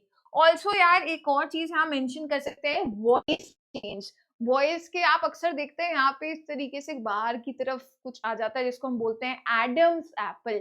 बेसिकली आपका लैरिंग्स एनलार्ज होता है, वॉइस बॉक्स थोड़ा एनलार्ज होने लग जाता है, तभी उनकी वॉइस थोड़ी डीप होने लगती है, थोड़ी क्रैकिंग वॉइस होने लगती है। तो there is a change in voice as well, है ना, voice also begins to crack, Adam's apple आ जाता है, ठीक है। ये तो कुछ चेंजेस थे। अब हम शुरू करते हैं मेल रिप्रोडक्टिव सिस्टम। मेल एक पूरा ऑर्गन सिस्टम दे दिया भाई मेल्स को कि ठीक है तुम अपना मजे से रिप्रोडक्शन करो, ठीक है। सबसे पहले जो मेन ऑर्गन है दैट इज टेस्टिस। टेस्टिस क्या करता है बेटा, टेस्टिस पेयर्ड स्ट्रक्चर होते हैं जो कि बनाते हैं स्पर्म। अब स्पर्म बनाने के साथ साथ कंट्रोल कोऑर्डिनेशन में पहुंच जाओ, मैंने ये भी बताया था ये टेस्टोस्टेरोन हार्मोन भी बनाते हैं। तो बेटा टेस्टिस के डुअल फंक्शन है, सबसे पहले ये टेस्टोस्टेरोन भी बनाता है और ये बेटा स्पर्म भी बनाता है, स्पर्म भी बनाया इसने और टेस्टोस्टेरोन भी बनाया। बेटा क्योंकि स्पर्म बनाया मेन चीज है यार, स्पर्म में तो एग के साथ फ्यूज करके जाइगोट बनाता है, उसी से तो पूरा बेबी आता है, मेन चीज इसने कर दी, इसलिए हम इसको प्राइमरी सेक्स ऑर्गन भी बोलते हैं क्योंकि इसने टेस्टिस ने ही स्पर्म की प्रोडक्शन करी है। अब आप देखेंगे टेस्टिस अंदर एब्डोमेन में नहीं, ऐसे बाहर एक हैंगिंग स्किन के पाउच लाइक स्ट्रक्चर में यानी कि स्क्रोटम में प्रेजेंट होता है टेस्टिस। एक बाहर की outside the abdominal cavity present होता है, अंदर एब्डोमेन के नहीं होता, बाहर एक हैंगिंग से पाउच लाइक स्ट्रक्चर में प्रेजेंट होता है टेस्टिस। क्यों एक स्क्रोटम में प्रेजेंट है? क्योंकि यार यहाँ पे बन रहा है स्पर्म। स्पर्म के फॉर्मेशन को ना 2 से 3 degree Celsius normal body temperature से कम चाहिए। जैसे हमारा नॉर्मल बॉडी टेम्परेचर क्या होता है 37 डिग्री सेल्सियस, तो उससे 2 से 3 लेट से 35 34 डिग्री सेल्सियस इसको स्पर्म की फॉर्मेशन के लिए चाहिए होता है। तो टेस्टिस स्क्रोटम में होता है। क्यों होता है? To maintain the temperature 2 to 3 degree Celsius lower than normal body temperature for sperm formation. Clear? तो टेस्टिस में क्या हुआ बेटा, यहाँ पे स्पर्म की फॉर्मेशन हो गई, स्पर्म की फॉर्मेशन हो गई। अब बेटा जैसे स्पर्म की फॉर्मेशन हुई, स्पर्म आगे मूव करेगा, ये देखो ऐसे मूव करके जा रहा है। किसके थ्रू मूव करके जा रहा है? आप यहाँ पे देखेंगे वास डिफरेंस, यानी स्पर्म की एक डक्ट है जो स्पर्म को आगे लेके जा रही है। तो स्पर्म डक्ट या फिर वास डिफरेंस ये क्या करवाता है? ट्रांसपोर्ट करवाता है स्पर्म को। कहां तक लेके जा रहा है? यूरेथ्रा तक। अब बेटा स्पर्म आगे आ रहा है, अब स्पर्म को यार नरिशमेंट चाहिए, स्पर्म को चाहिए कि भाई एक मीडियम मिले। स्पर्म ना मोटाइल है, इट कैन मूव, है ना? तो याद रखना जो स्पर्म होते हैं ना बेटा, स्पर्म वो स्मॉल होता है as compare to egg. Egg की बात करूं ना तो एग थोड़ा सा लार्ज होता है। एंड बेटा स्पर्म कैन मूव, मोटाइल है। ये वाला जो एग है वो मोटाइल नहीं है, इट्स नॉट मोटाइल। एग नहीं मूव कर सकता, स्पर्म मूव कर सकता है। अब बेटा मैं कह सकती हूँ तुम स्विम कर सकते हो, तुम्हें पानी भी तो चाहिए जिसमें तुम स्विम कर पाओगे। तो सेम बात है बेटा, sperm can move but it requires a medium for transport. And same बेटा जो एग है वो मूव नहीं कर सकता। तो स्पर्म को एक नरिशमेंट चाहिए और दूसरा मूवमेंट के लिए मीडियम चाहिए। वो कौन देगा? वो कौन देगा? तो वो देता है बेटा seminal vesicle and prostate, nourishment देता है और मीडियम देता है ट्रांसपोर्टेशन ऑफ स्पर्म के लिए। नरिशमेंट देता है एंड मीडियम देता है ट्रांसपोर्टेशन ऑफ स्पर्म के लिए। ठीक है, इतनी बात डन है। अब देखना वापस इसी डायग्राम पे आ जाओ। ठीक है, यहाँ पे स्पर्म बना, वास डिफरेंस के थ्रू मूव किया मूव किया मूव किया, यूरेथ्रा में स्पर्म आ गया है। ठीक है, लेकिन यूरेथ्रा में जब स्पर्म आ रहा है अकेला नहीं आ रहा है, यूरेथ्रा में और भी चीजें आ रही हैं क्योंकि स्पर्म को एक मीडियम चाहिए एज वेल एज नरिशमेंट चाहिए। तो यहाँ पे आपको कुछ ग्लैंड्स याद रखनी है विच इज सेमिनल वेसिकल। दिख रहा है यहाँ पे, ये देखो ये देखो, ये रही सेमिनल वेसिकल, ये रही सेमिनल वेसिकल। ये क्या कर रही है? अपनी सिक्रीशन को पोर कर रही है। ऑल्सो आपको यहाँ पे प्रोस्टेट ग्लैंड दिख रही है, ये देखो प्रोस्टेट ग्लैंड, ये रही प्रोस्टेट ग्लैंड। इन दोनों ने भी अपना सिक्रीशन पोर कर दिया। एक और ग्लैंड होती है बेटा बल्बो यूरेथ्रल ग्लैंड, ये भी ग्लैंड का यही रोल है एक तरीके से।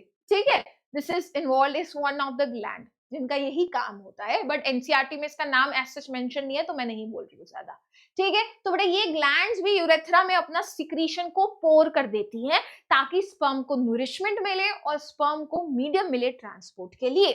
कहां पोर करा? यूरेथ्रा में। अब आप कहोगे मैम यूरेथ्रा तो लाइफ प्रोसेस में भी पढ़ा था, वहां से तो यूरिन भी मूव करता है। बिल्कुल, so it's a common passage for urine and sperm. It's a common passage for urine and sperm. कहां है हमारा? देखो common passage for sperm and egg नहीं है, प्लीज इसको मेक श्योर करो, स्पर्म एंड यूरिन है। स्पर्म और यूरिन के लिए, दोनों के लिए कॉमन पैसेज है यूरेथ्रा। कहाँ है यूरेथ्रा? यूरेथ्रा आई गेस हमने लेबल कर दिया था या नहीं करा था? नहीं करा था।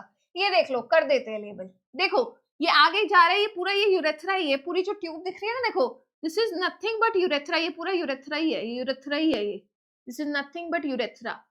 ठीक है, थोड़ा सा इसको क्लियर करें, दोबारा से बता दो ये वाला हिस्सा ताकि तुमको क्लियर रहे।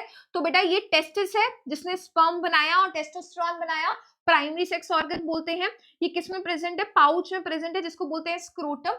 ये यहाँ से आगे मूव कर रहा है स्पर्म, किसके थ्रू मूव करता है? वास डिफरेंस के थ्रू मूव करके कहा जाता है? यूरेथ्रा में आ गया। यूरेथ्रा में अकेला नहीं आ रहा है, साथ में ये सेमिनल वेसिकल की सिक्रीशन आ रही है ताकि एक मीडियम मिले स्पर्म को ट्रांसपोर्टेशन के लिए, है ना। और आपको दिख रहा होगा ये यूरेथ्रा के यहाँ पे कौन है? पेनिस है, पेनिस है। तो पेनिस क्या है बेटा? एक्चुअली स्पर्म को ना फीमेल बॉडी में ट्रांसफर करने के लिए होता है। तो पेनिस का एक्चुअली काम क्या है? फीमेल बॉडी में स्पर्म को ट्रांसफर कर देगा penis. Penis delivers the semen to vagina. vagina किसका पार्ट है बेटा? फीमेल रिप्रोडक्टिव सिस्टम का पार्ट है vagina. अभी हम पढ़ेंगे 1 मिनट के अंदर, ठीक है। अब यहाँ पे एक वर्ड लिखा है सीमेन। आपको कि मैम हमने तो स्पर्म पढ़ा है, हमने तो स्पर्म पढ़ा है। व्हाट इज सीमेन? ये हमारा इरेज हो गया, इसको हम लिख देते हैं। स्पर्म जो होता है वो स्मॉल होता है। तो व्हाट इज सीमेन? जो हम कह रहे थे, ये सीमेन क्या है बेटा? Semen is sperm along with, मैंने कहा ना स्पर्म अकेला नहीं आएगा, उसको नरिशमेंट चाहिए। कहां से आएगी वो नरिशमेंट? कहां से आएगा वो medium? Secretion of seminal vesicle and prostate gland. Seminal vesicle and prostate gland से बेटा वो सिक्रीशन आ जाएगी। एंड अल्टीमेटली व्हाट इज सीमेन? तो जब हमारा पेनिस से जो फ्लूइड सिक्रीट हो रहा है, रिलीज हो रहा है, उस फ्लूइड को हम सीमेन बोलते हैं। जो व्हाइट कलर का विस्कस सा फ्लूइड होता है जो एक्चुअली पेनिस से निकल रहा है, that is called as semen which contains sperm. Sperm भी होगा, साथ में ये फ्लूइड होगा दोनों ग्लैंड्स का, ताकि मैं फंक्शन बता सकती हूँ, ठीक है। तो semen is the one which will be going inside the female body, जहां पे उसको एग मिलेगा, ठीक है। इतना डन है, डायग्राम भी डन है, क्या क्या किसका क्या क्या फंक्शन है क्लियर है, ठीक है। नेक्स्ट अब हम चलते हैं अपना फीमेल रिप्रोडक्टिव सिस्टम पे।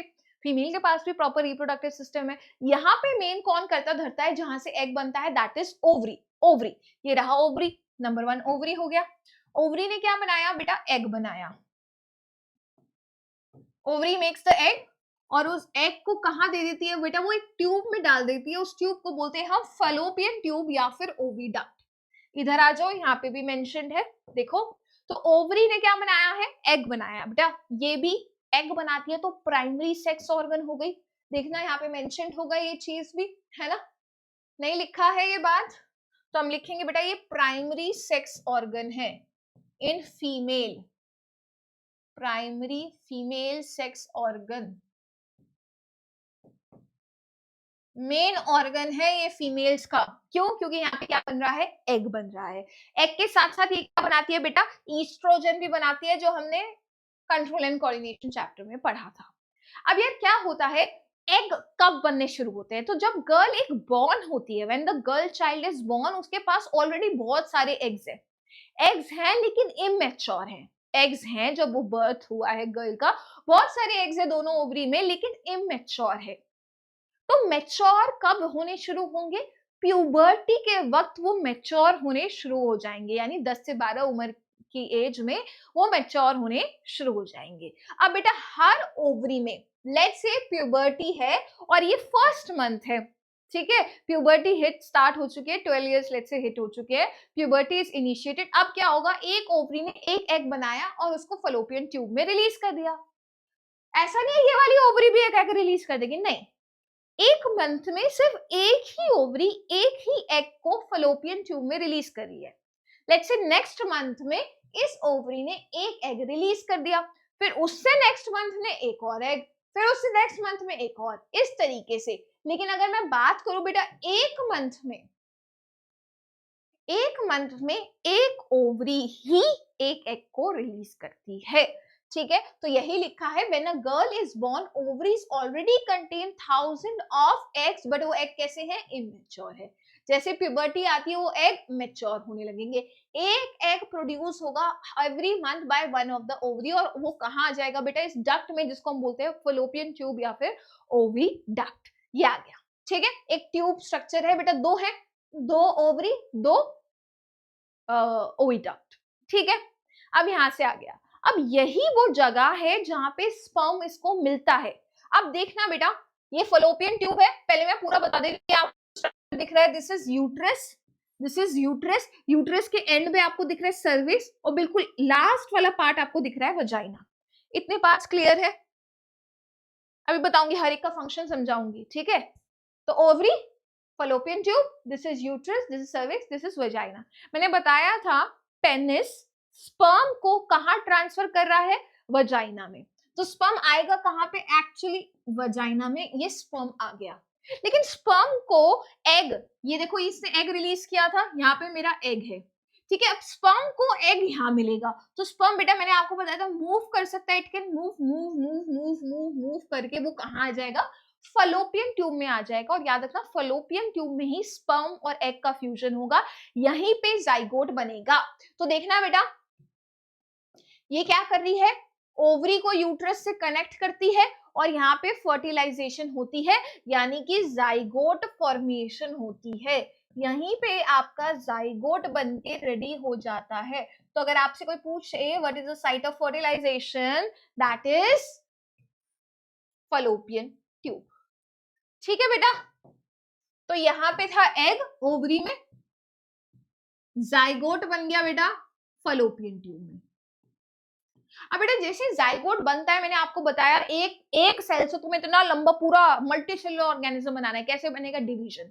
तो बेटा टाइम वेस्ट नहीं होता, यहीं से डिवीजन होनी शुरू हो जाती है। जाइगोट एक से 2 बनाएगा, 2 से 4, 4 से 8, 8 से 16, ऐसे ना सेल्स बढ़ाता जाएगा, डिवाइड करता जा रहे हैं। और जैसे डिवाइड करता जा रहे हैं ना, वो आगे मूव करता जा रहा है, मूव करता जा रहा है यूट्रस की तरफ। और यहाँ पे एक सेल का पूरा गुच्छा बन चुका है, बॉल ऑफ सेल, जिसको हम बोलते हैं बेटा embryo, embryo wall of cell. अब सोचो यार, इससे पूरा का पूरा बेबी बन जाना है, उसके हाथ है पैर है, उसको पूरे को यार न्यूट्रिशन चाहिए कि नहीं, वो न्यूट्रिशन कहाँ से लेता है, वो न्यूट्रिशन लेता है यूट्रस से। अब यार कैसे लेगा, उससे पहले अटैच होएगा तभी तो न्यूट्रिशन लेगा। अब सोचो यार, किसी को तुम्हारे घर में खाना है तो तुम्हारे घर के अंदर आएगा तभी तो खाएगा ना। तो बेटा ये जो एम्ब्रियो है ना, बहुत क्लोज अटैच हो जाता है यूट्रस से, ताकि उसको नरिशमेंट मिले, है ना। तो याद रखना यूट्रस साइट है किसकी, इम्प्लांटेशन की। इम्प्लांटेशन मतलब अटैचमेंट होएगा, पहले एम्ब्रियो अटैच होगा यूट्रस से तभी तो नरिशमेंट लेगा।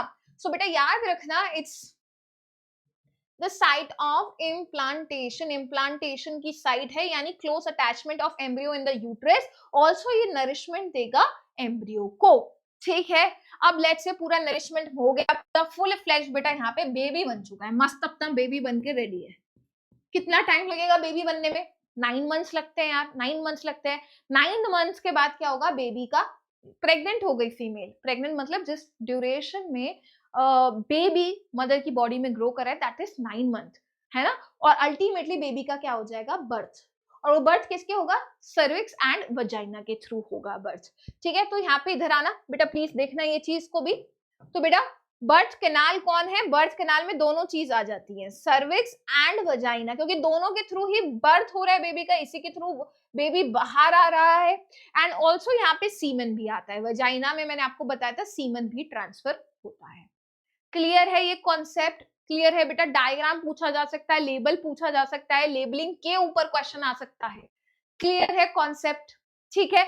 एक चीज यहां से हम देख लेते हैं यार, जेस्टेशन मतलब कितने टाइम, मतलब वो जब बेबी पूरा मदर के अंदर ग्रो कर रहा है, that is gestation period which is 9 months. अगर उसको हम डेज में लिखे 266 डेज 38 वीक्स, ठीक है। जेस्टेशन मतलब जब डेवलप कर रहा है baby. And the birth of the baby is called as parturition. Baby के बर्थ को हम क्या बोलते हैं, parturition, just a fancy word for the child birth. ठीक है, अब यार जब बेबी मदर की बॉडी में ग्रो कर रहा है तो बेबी को यार नरिशमेंट चाहिए, है ना। लेट्स से बेटा ये मदर की बॉडी है, मदर का यूट्रस होगा यार, ऑब्वियसली यूट्रस में हो रहा है, मदर का ये यूट्रस है, बेटा अपन का बेबी है, ये बेबी है, या फिर इसको एम्ब्रियो लिख देते हैं, है ना, कंफ्यूजन हटाने के लिए अपना, अभी बेबी बोले तो एम्ब्रियो, ठीक है। ये फर्दर पूरा बेबी अभी तो बना नहीं है ना, पूरा फुल फ्लैश बेबी, अभी तो बॉल ऑफ सेल है। बेटा एम्ब्रियो और मदर के बीच में कोई कनेक्शन होना चाहिए, तभी बेटा कुछ नरिशमेंट मिलेगा। अब कनेक्शन क्या होता है बेटा, एक्चुअली इनके बीच में एक स्ट्रक्चर होता है जिसको हम बोलते हैं प्लासेंटा। प्लेसेंटा, प्लेसेंटा कैसे दिखता है, कुछ इस टाइप का स्ट्रक्चर होता है, वैसे ऐसा सा दिखता है, डिस्क शेप का स्ट्रक्चर है जिसको हम बोलते हैं प्लेसेंटा। प्लेसेंटा, ठीक है। और एम्ब्रियो और मदर की बॉडी को कुछ कॉर्ड से, मतलब कुछ ब्लड वेसल से, जिसको हम बोलते हैं अम्बिलिकल कॉर्ड, सुना होगा आपने इस बारे में। अम्बिलिकल कॉर्ड क्या है बेटा, कुछ ब्लड वेसल्स है जो एक्चुअली बेबी को प्लेसेंटा से कनेक्ट करती है, ब्लड वेसल्स के थ्रू कनेक्टेड है ना, ठीक है। तो एम्ब्रियो और मदर के बीच में क्या है, प्लासेंटा। देखो ये अम्बिलिकल कॉर्ड नहीं भी याद रखोगे तो भी चलेगा, ये अम्बिलिकल कॉर्ड मैंने क्यों बताया, क्योंकि इससे पिछले सालों में क्वेश्चन आया हुआ है, तुम देख के घबरा ना जाओ मैम ये क्या चीज थी, तुम्हारे बोर्ड्स में आ जाए तो तुमको थोड़ा एक्स्ट्रा आइडिया होना चाहिए कि umbilical cord which contains basically blood vessels, तो बेसिकली एम्ब्रियो और मदर के बीच में, एम्ब्रियो इसको हम अब ये तो था थोड़ा एक्स्ट्रा, अब बेसिक सेंस में अगर इस चीज को समझना हो तो बेटा एम्ब्रियो और मदर के बीच में एक कनेक्शन होना चाहिए जिसके थ्रू बेटा एम्ब्रियो को न्यूट्रिएंट्स मिले, चीजें मिले, उस कनेक्शन को बोलते हैं हम बेटा प्लेसेंटा।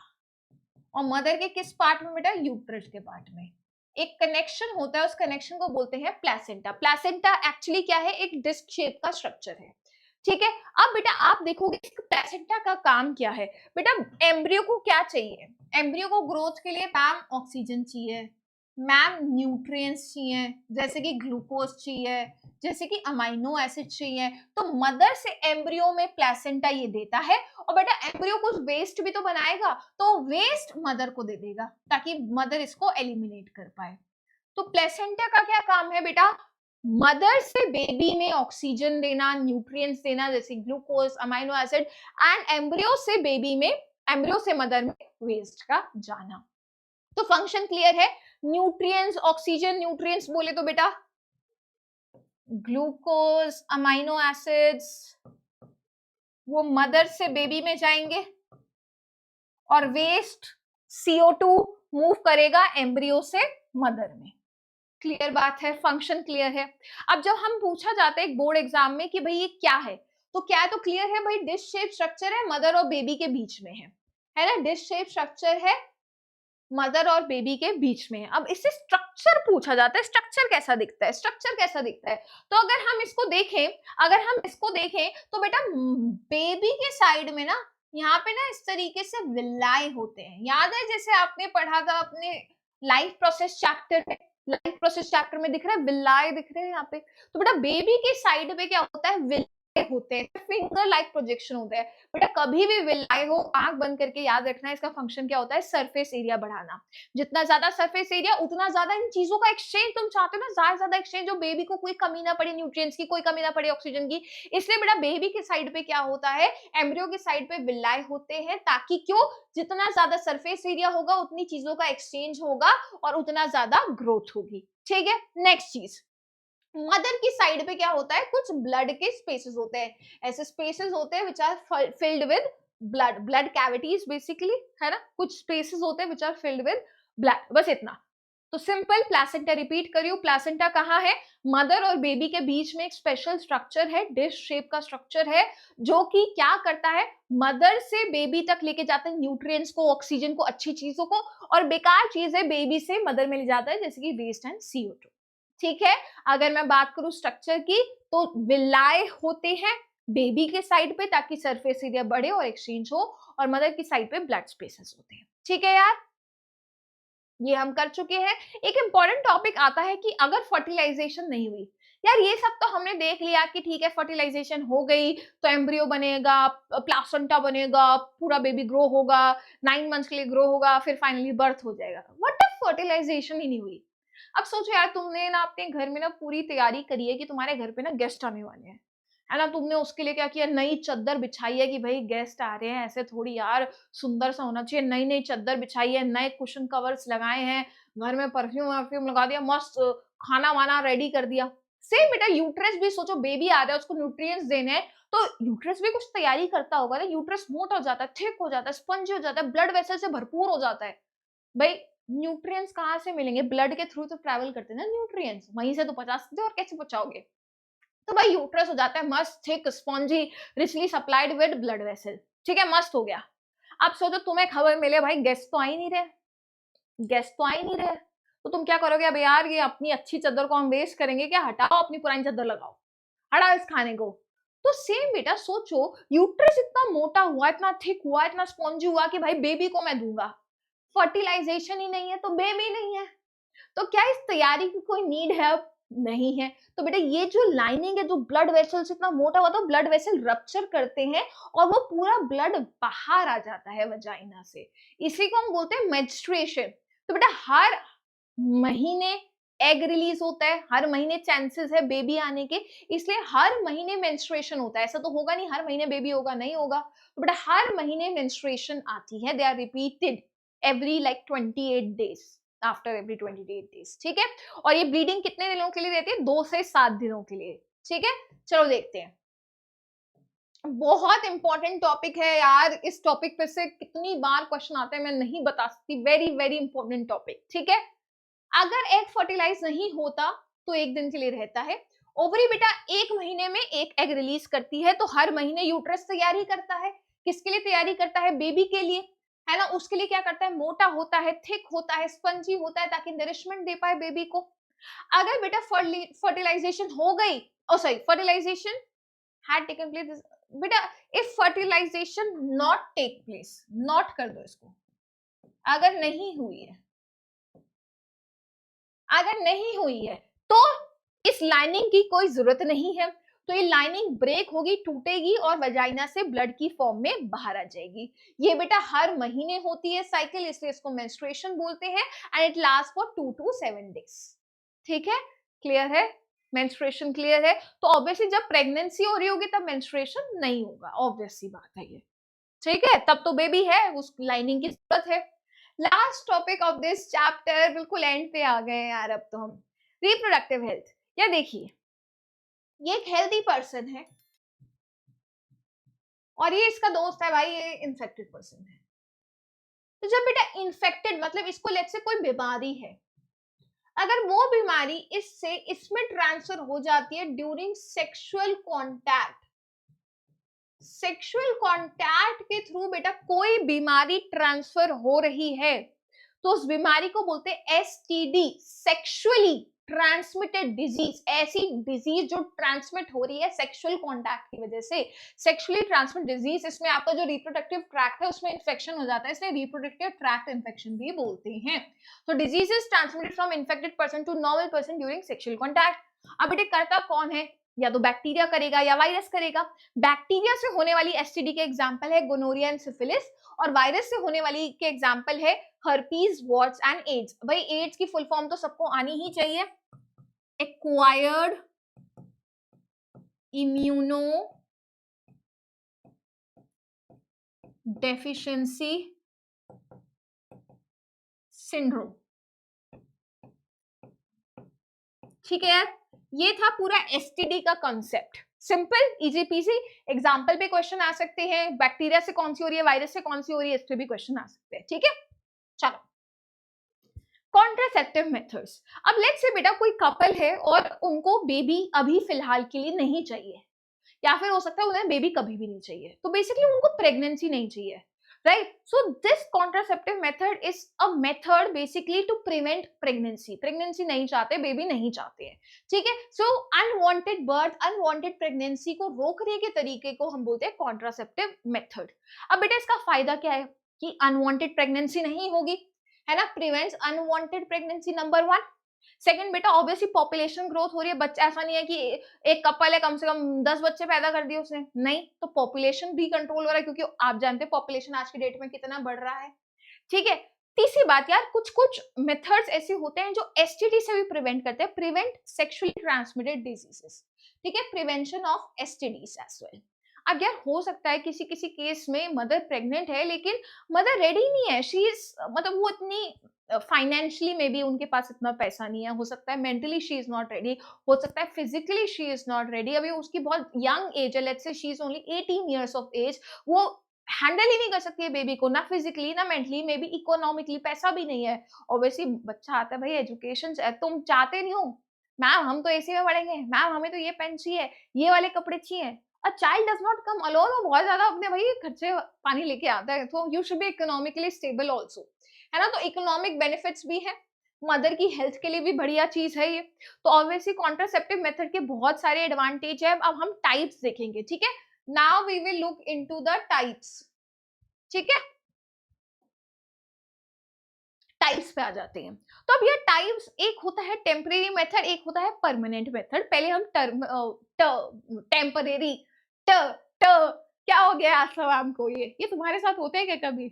बोलते बोलते ना ट ट, चलो तुम तो आपस में दोस्त में बोलो, मैं तुम्हारे सामने बोलूं, तुम देख रहे हो मस्त यूट्यूब पे बैठ के मेरे को आस्था मैम को आस्था मैम करिए ट ट टेम्परेरी मेथड मतलब ऐसा नहीं है बच्चा कभी होगा ही नहीं, बच्चा हो सकता है, फिलहाल के लिए नहीं चाहते हैं बस, ठीक है। इसके कुछ टाइप्स होते हैं, मैकेनिकल मेथड या बैरियर मेथड।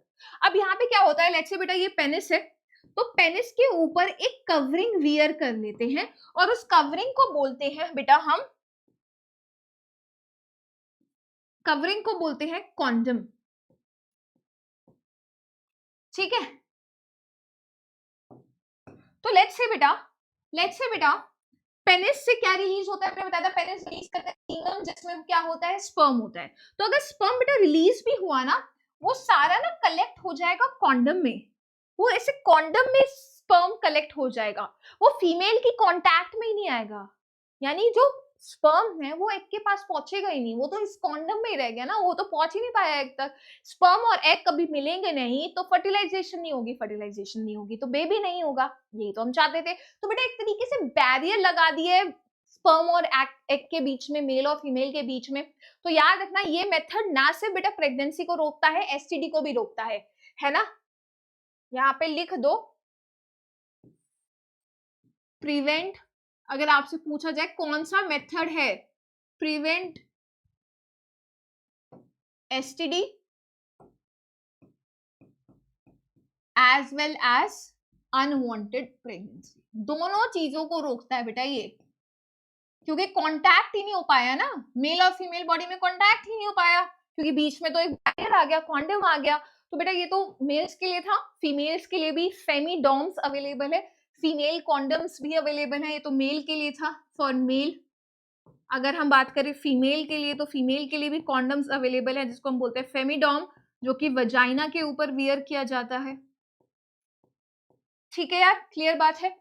नेक्स्ट आता है हार्मोनल मेथड, मतलब कुछ पिल्स आती हैं इस तरीके की जिसको आप ओरली कंज्यूम करते हैं और आपकी बॉडी में हार्मोन्स को चेंज कर देता है, एज सच चेंज कर देता है बेटा, एग का प्रॉपर रिलीज नहीं हो रहा है, अगर एग ही नहीं है तो स्पर्म के साथ फ्यूज नहीं करेगा, फ्यूज नहीं करेगा तो बेबी नहीं होगा, बेबी नहीं होगा तो यही हम चाहते थे। बट बेटा इससे क्या होता है, आपका हार्मोनल बैलेंस डिस्टर्ब हो जाता है एंड इसको हम बोलते हैं साइड इफेक्ट।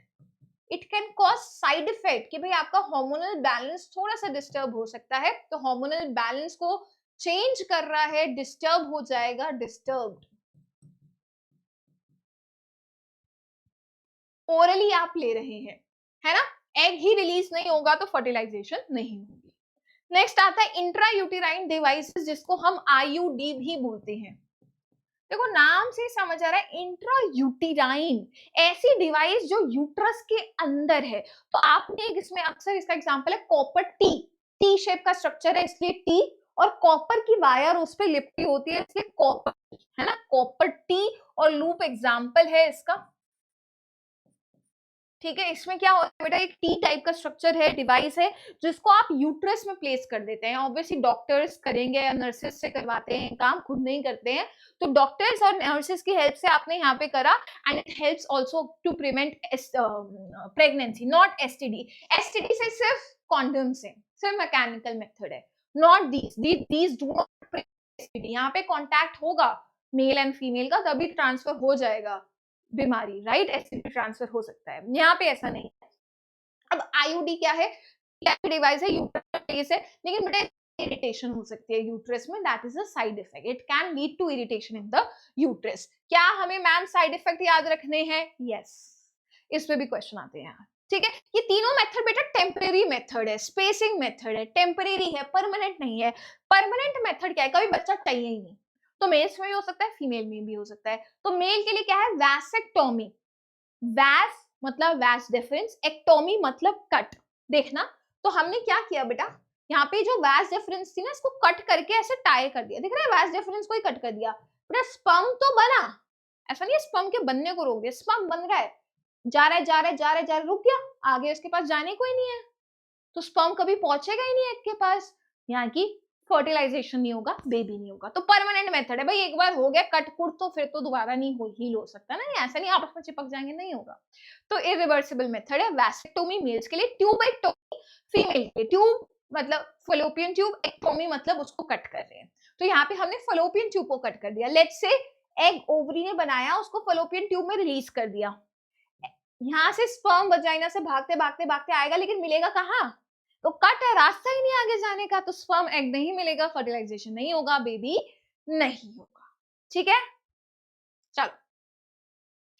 अच्छा जी, अब किस तरह के क्वेश्चन इस टॉपिक से आए वो देख लेते हैं। Name 3 technical device use by human female to avoid pregnancy. आप बता सकते हैं, साइड इफेक्ट भी बता सकते हैं भाई, हार्मोनल मेथड बता दो आप। अच्छा, ये भी साइड इफेक्ट कर सकता है, it can lead to infection, है ना, इनकी वजह से इन्फेक्शन हो सकता है, infection if not done properly, ये भी लिख सकते हैं आप।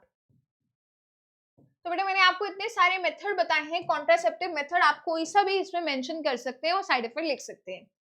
अगर फर्टिलाइजेशन हो गई तो क्या होगा, नहीं हुई तो क्या हुआ? नहीं हुई तो बेटा मेंस्ट्रुएशन हो जाएगा, हो गई तो बेटा प्लासेंटा मिलेगा, न्यूट्रिशन मिलेगा, बेबी होगा, बेबी का ग्रोथ होगा।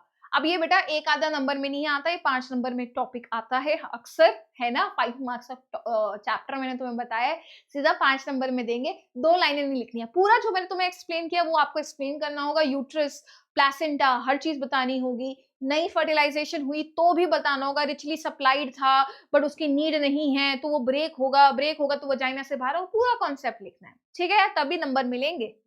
चलो, बट ऐसा कुछ नहीं है जो नहीं पढ़ा है। प्लासेंटा क्या होता है डिफाइन करो, मैंने तुम्हें कहा था पिछले साल ही क्वेश्चन आया है। प्लासेंटा डिफाइन कर सकते हैं, स्ट्रक्चर बता सकते हैं, फंक्शन बता सकते हैं। इससे इजी क्वेश्चन क्या हो सकता है भाई? कॉन्ट्रासेप्टिव मेथड बताओ, उनका एग्जांपल दो भाई, इससे इजी भी कुछ नहीं हो सकता। अभी बताया, टॉपिक दोनों कवर करवाए हैं, ठीक है। नेक्स्ट, अच्छा एक और चीज है यार, अक्सर क्या करते हैं लोग, अभी तो बैन हो चुका है कि जो बेबी है उसका सेक्स नहीं पता करवा सकते, मेल है या फीमेल है। तो पहले क्या करते थे यार, पहले पता करवा लेते थे मेल है या फीमेल, और जैसे ही पता लगता था जो बेबी है वो फीमेल है, उसको मार देते थे। फीमेल फीटिसाइड, फीमेल फीटिसाइड एक वर्ड तुम्हें दिखेगा, फीमेल मतलब फीमेल बेबी, फीटिसाइड बेटा, फीटी मतलब वर्ड आता है फीटस से, और साइड का मतलब होता है किल। तो बेटा किसको किल कर रहे हो? फीटस को किल कर रहे हो। कौन से फीटस को? फीमेल फीटस को, फीमेल बेबी को किल करने को बोलते हैं फीमेल फीटिसाइड। तो ये कर देते थे, जैसी सेक्स हम डिटरमाइन करते थे मेल है या फीमेल है, फीमेल जानते ही किल कर देते थे, विच इज नॉट गुड। पहली बात तो ये होना ही चाहिए कि लड़का और लड़की बराबर नहीं है बेटा, ऑब्वियसली चाहे लड़का हो चाहे लड़की हो दोनों बराबर है। एंड दूसरी बात, इससे बेटा सोसाइटी में मेल और फीमेल का रेशियो भी डिस्टर्ब होता है, which is not so good, ठीक है। तो ये हमें नहीं करना चाहिए, इसलिए बैन कर दिया है, सेव द गर्ल चाइल्ड। अब एक और क्वेश्चन पिछले सालों में आया है इस टॉपिक से, जरा देखते हैं, एक इमेज दिखा दिया। अच्छा, यही मैं एक इमेज की बात कर रही थी, जब तुम्हें अम्बिलिकल कॉर्ड जैसे वर्ड दिख जाए ना तो तुम घबरा ना जाओ कि ये क्या चीज है। देखो ये प्लेसेंटा है, बेबी है, प्लेसेंटा और बेबी के बीच में मैंने बताई थी अम्बिलिकल कॉर्ड होती है, जिसके अंदर आपको ब्लड वेसल दिख रही है, वेन, आर्टरी दिख रहा है ना, इजी सा। चलो, अब हमसे क्वेश्चन क्या पूछा हुआ है देखते हैं। नेम 2 सब्सटेंसेस, अगर आप देख रहे हो सारे लंबे चौड़े क्वेश्चन है, छोटे छोटे 2-2 नंबर के क्वेश्चन नहीं आते, जनरली बड़े हट्टे कट्टे क्वेश्चन आते हैं इससे। 2 substances that move through the blood vessel, भाई कुछ भी मूव कर सकते हैं, न्यूट्रिएंट्स मूव कर सकते हैं, ऑक्सीजन मूव कर सकता है, लेट्स से ग्लूकोज मूव कर रहा है, ऑक्सीजन मूव कर रहा है, इजी, मैंने आपको बताया हुआ था ये। अगर प्लासेंटा के पास विल्लाए कम है तो क्या होगा? भाई प्लेसेंटा के पास मैम विल्लाए कम है तो सरफेस एरिया कम होगा, सरफेस एरिया कम है तो चीजों का एक्सचेंज कम होगा, एक्सचेंज ऑफ न्यूट्रिएंट्स कम होगा। अगर बेटा बेबी के पास न्यूट्रिएंट्स ही कम जाएंगे तो बेबी की ग्रोथ भी कम होगी, बेबी की ग्रोथ कम होगी, less it will be affected. Region में the embryo develops inside the female, female में कहा होता है भाई? यूट्रस के अंदर होता है, इजी पीजी, यूट्रस में होता है। Explain how this region is adapted for nourishing the baby, बेटा कैसे ये रीजन अडेप्टेड है? भाई यहाँ पे मैम ब्लड वेसल्स है, थिक हो जाता है, स्पॉन्जी हो जाता है, ये लिखना था आपको, ठीक है, कर पाएंगे। Some of the fetal cells fall off into the embryonic fluid and can be collected।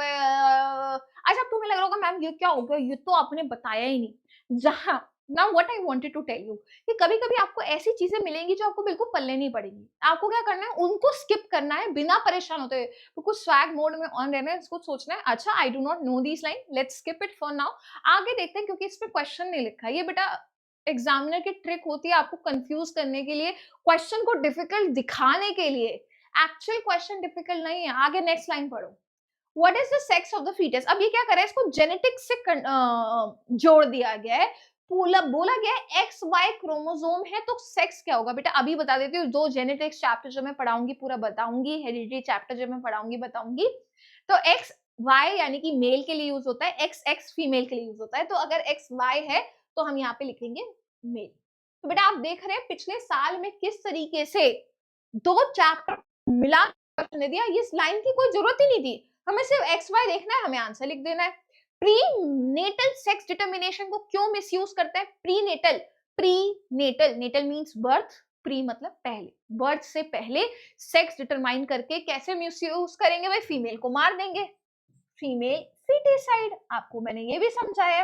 देख रहे हो फीमेल फीटिसाइड जैसे टॉपिक पे से भी क्वेश्चन आया हुआ है, कितना इजी था, ज्यादा लिखना ही नहीं था। आजकल ना लॉन्ग आंसर में ज्यादा लिखना ही नहीं पड़ता है, ठीक है। एंड दैट्स इट यार। तो यार पूरा कंट्रोल एंड कोऑर्डिनेशन क्या है, आई होप आपको ये पूरा चैप्टर क्लियर है। हमने सारी इंपॉर्टेंट चीज क्लियर करी है, चाहे कोई येलो बॉक्सेस दिए हुए एनसीईआरटी में या कोई क्वेश्चन हो, चाहे पीवाईक्यू हो, किस तरीके के क्वेश्चन आते हैं, I have told you everything, it should be clear. अगर क्या वो प्लीज कमेंट सेक्शन में लिखो, I will see it and definitely reply to you. अगर कुछ चाहते हो कि मैम ये चीज में दिक्कत आ रही है, वो चीज में दिक्कत आ रही है, वो ही बताइए, I will definitely help. I will see you very very soon, till then take care, bye bye, love you all, rise and shine.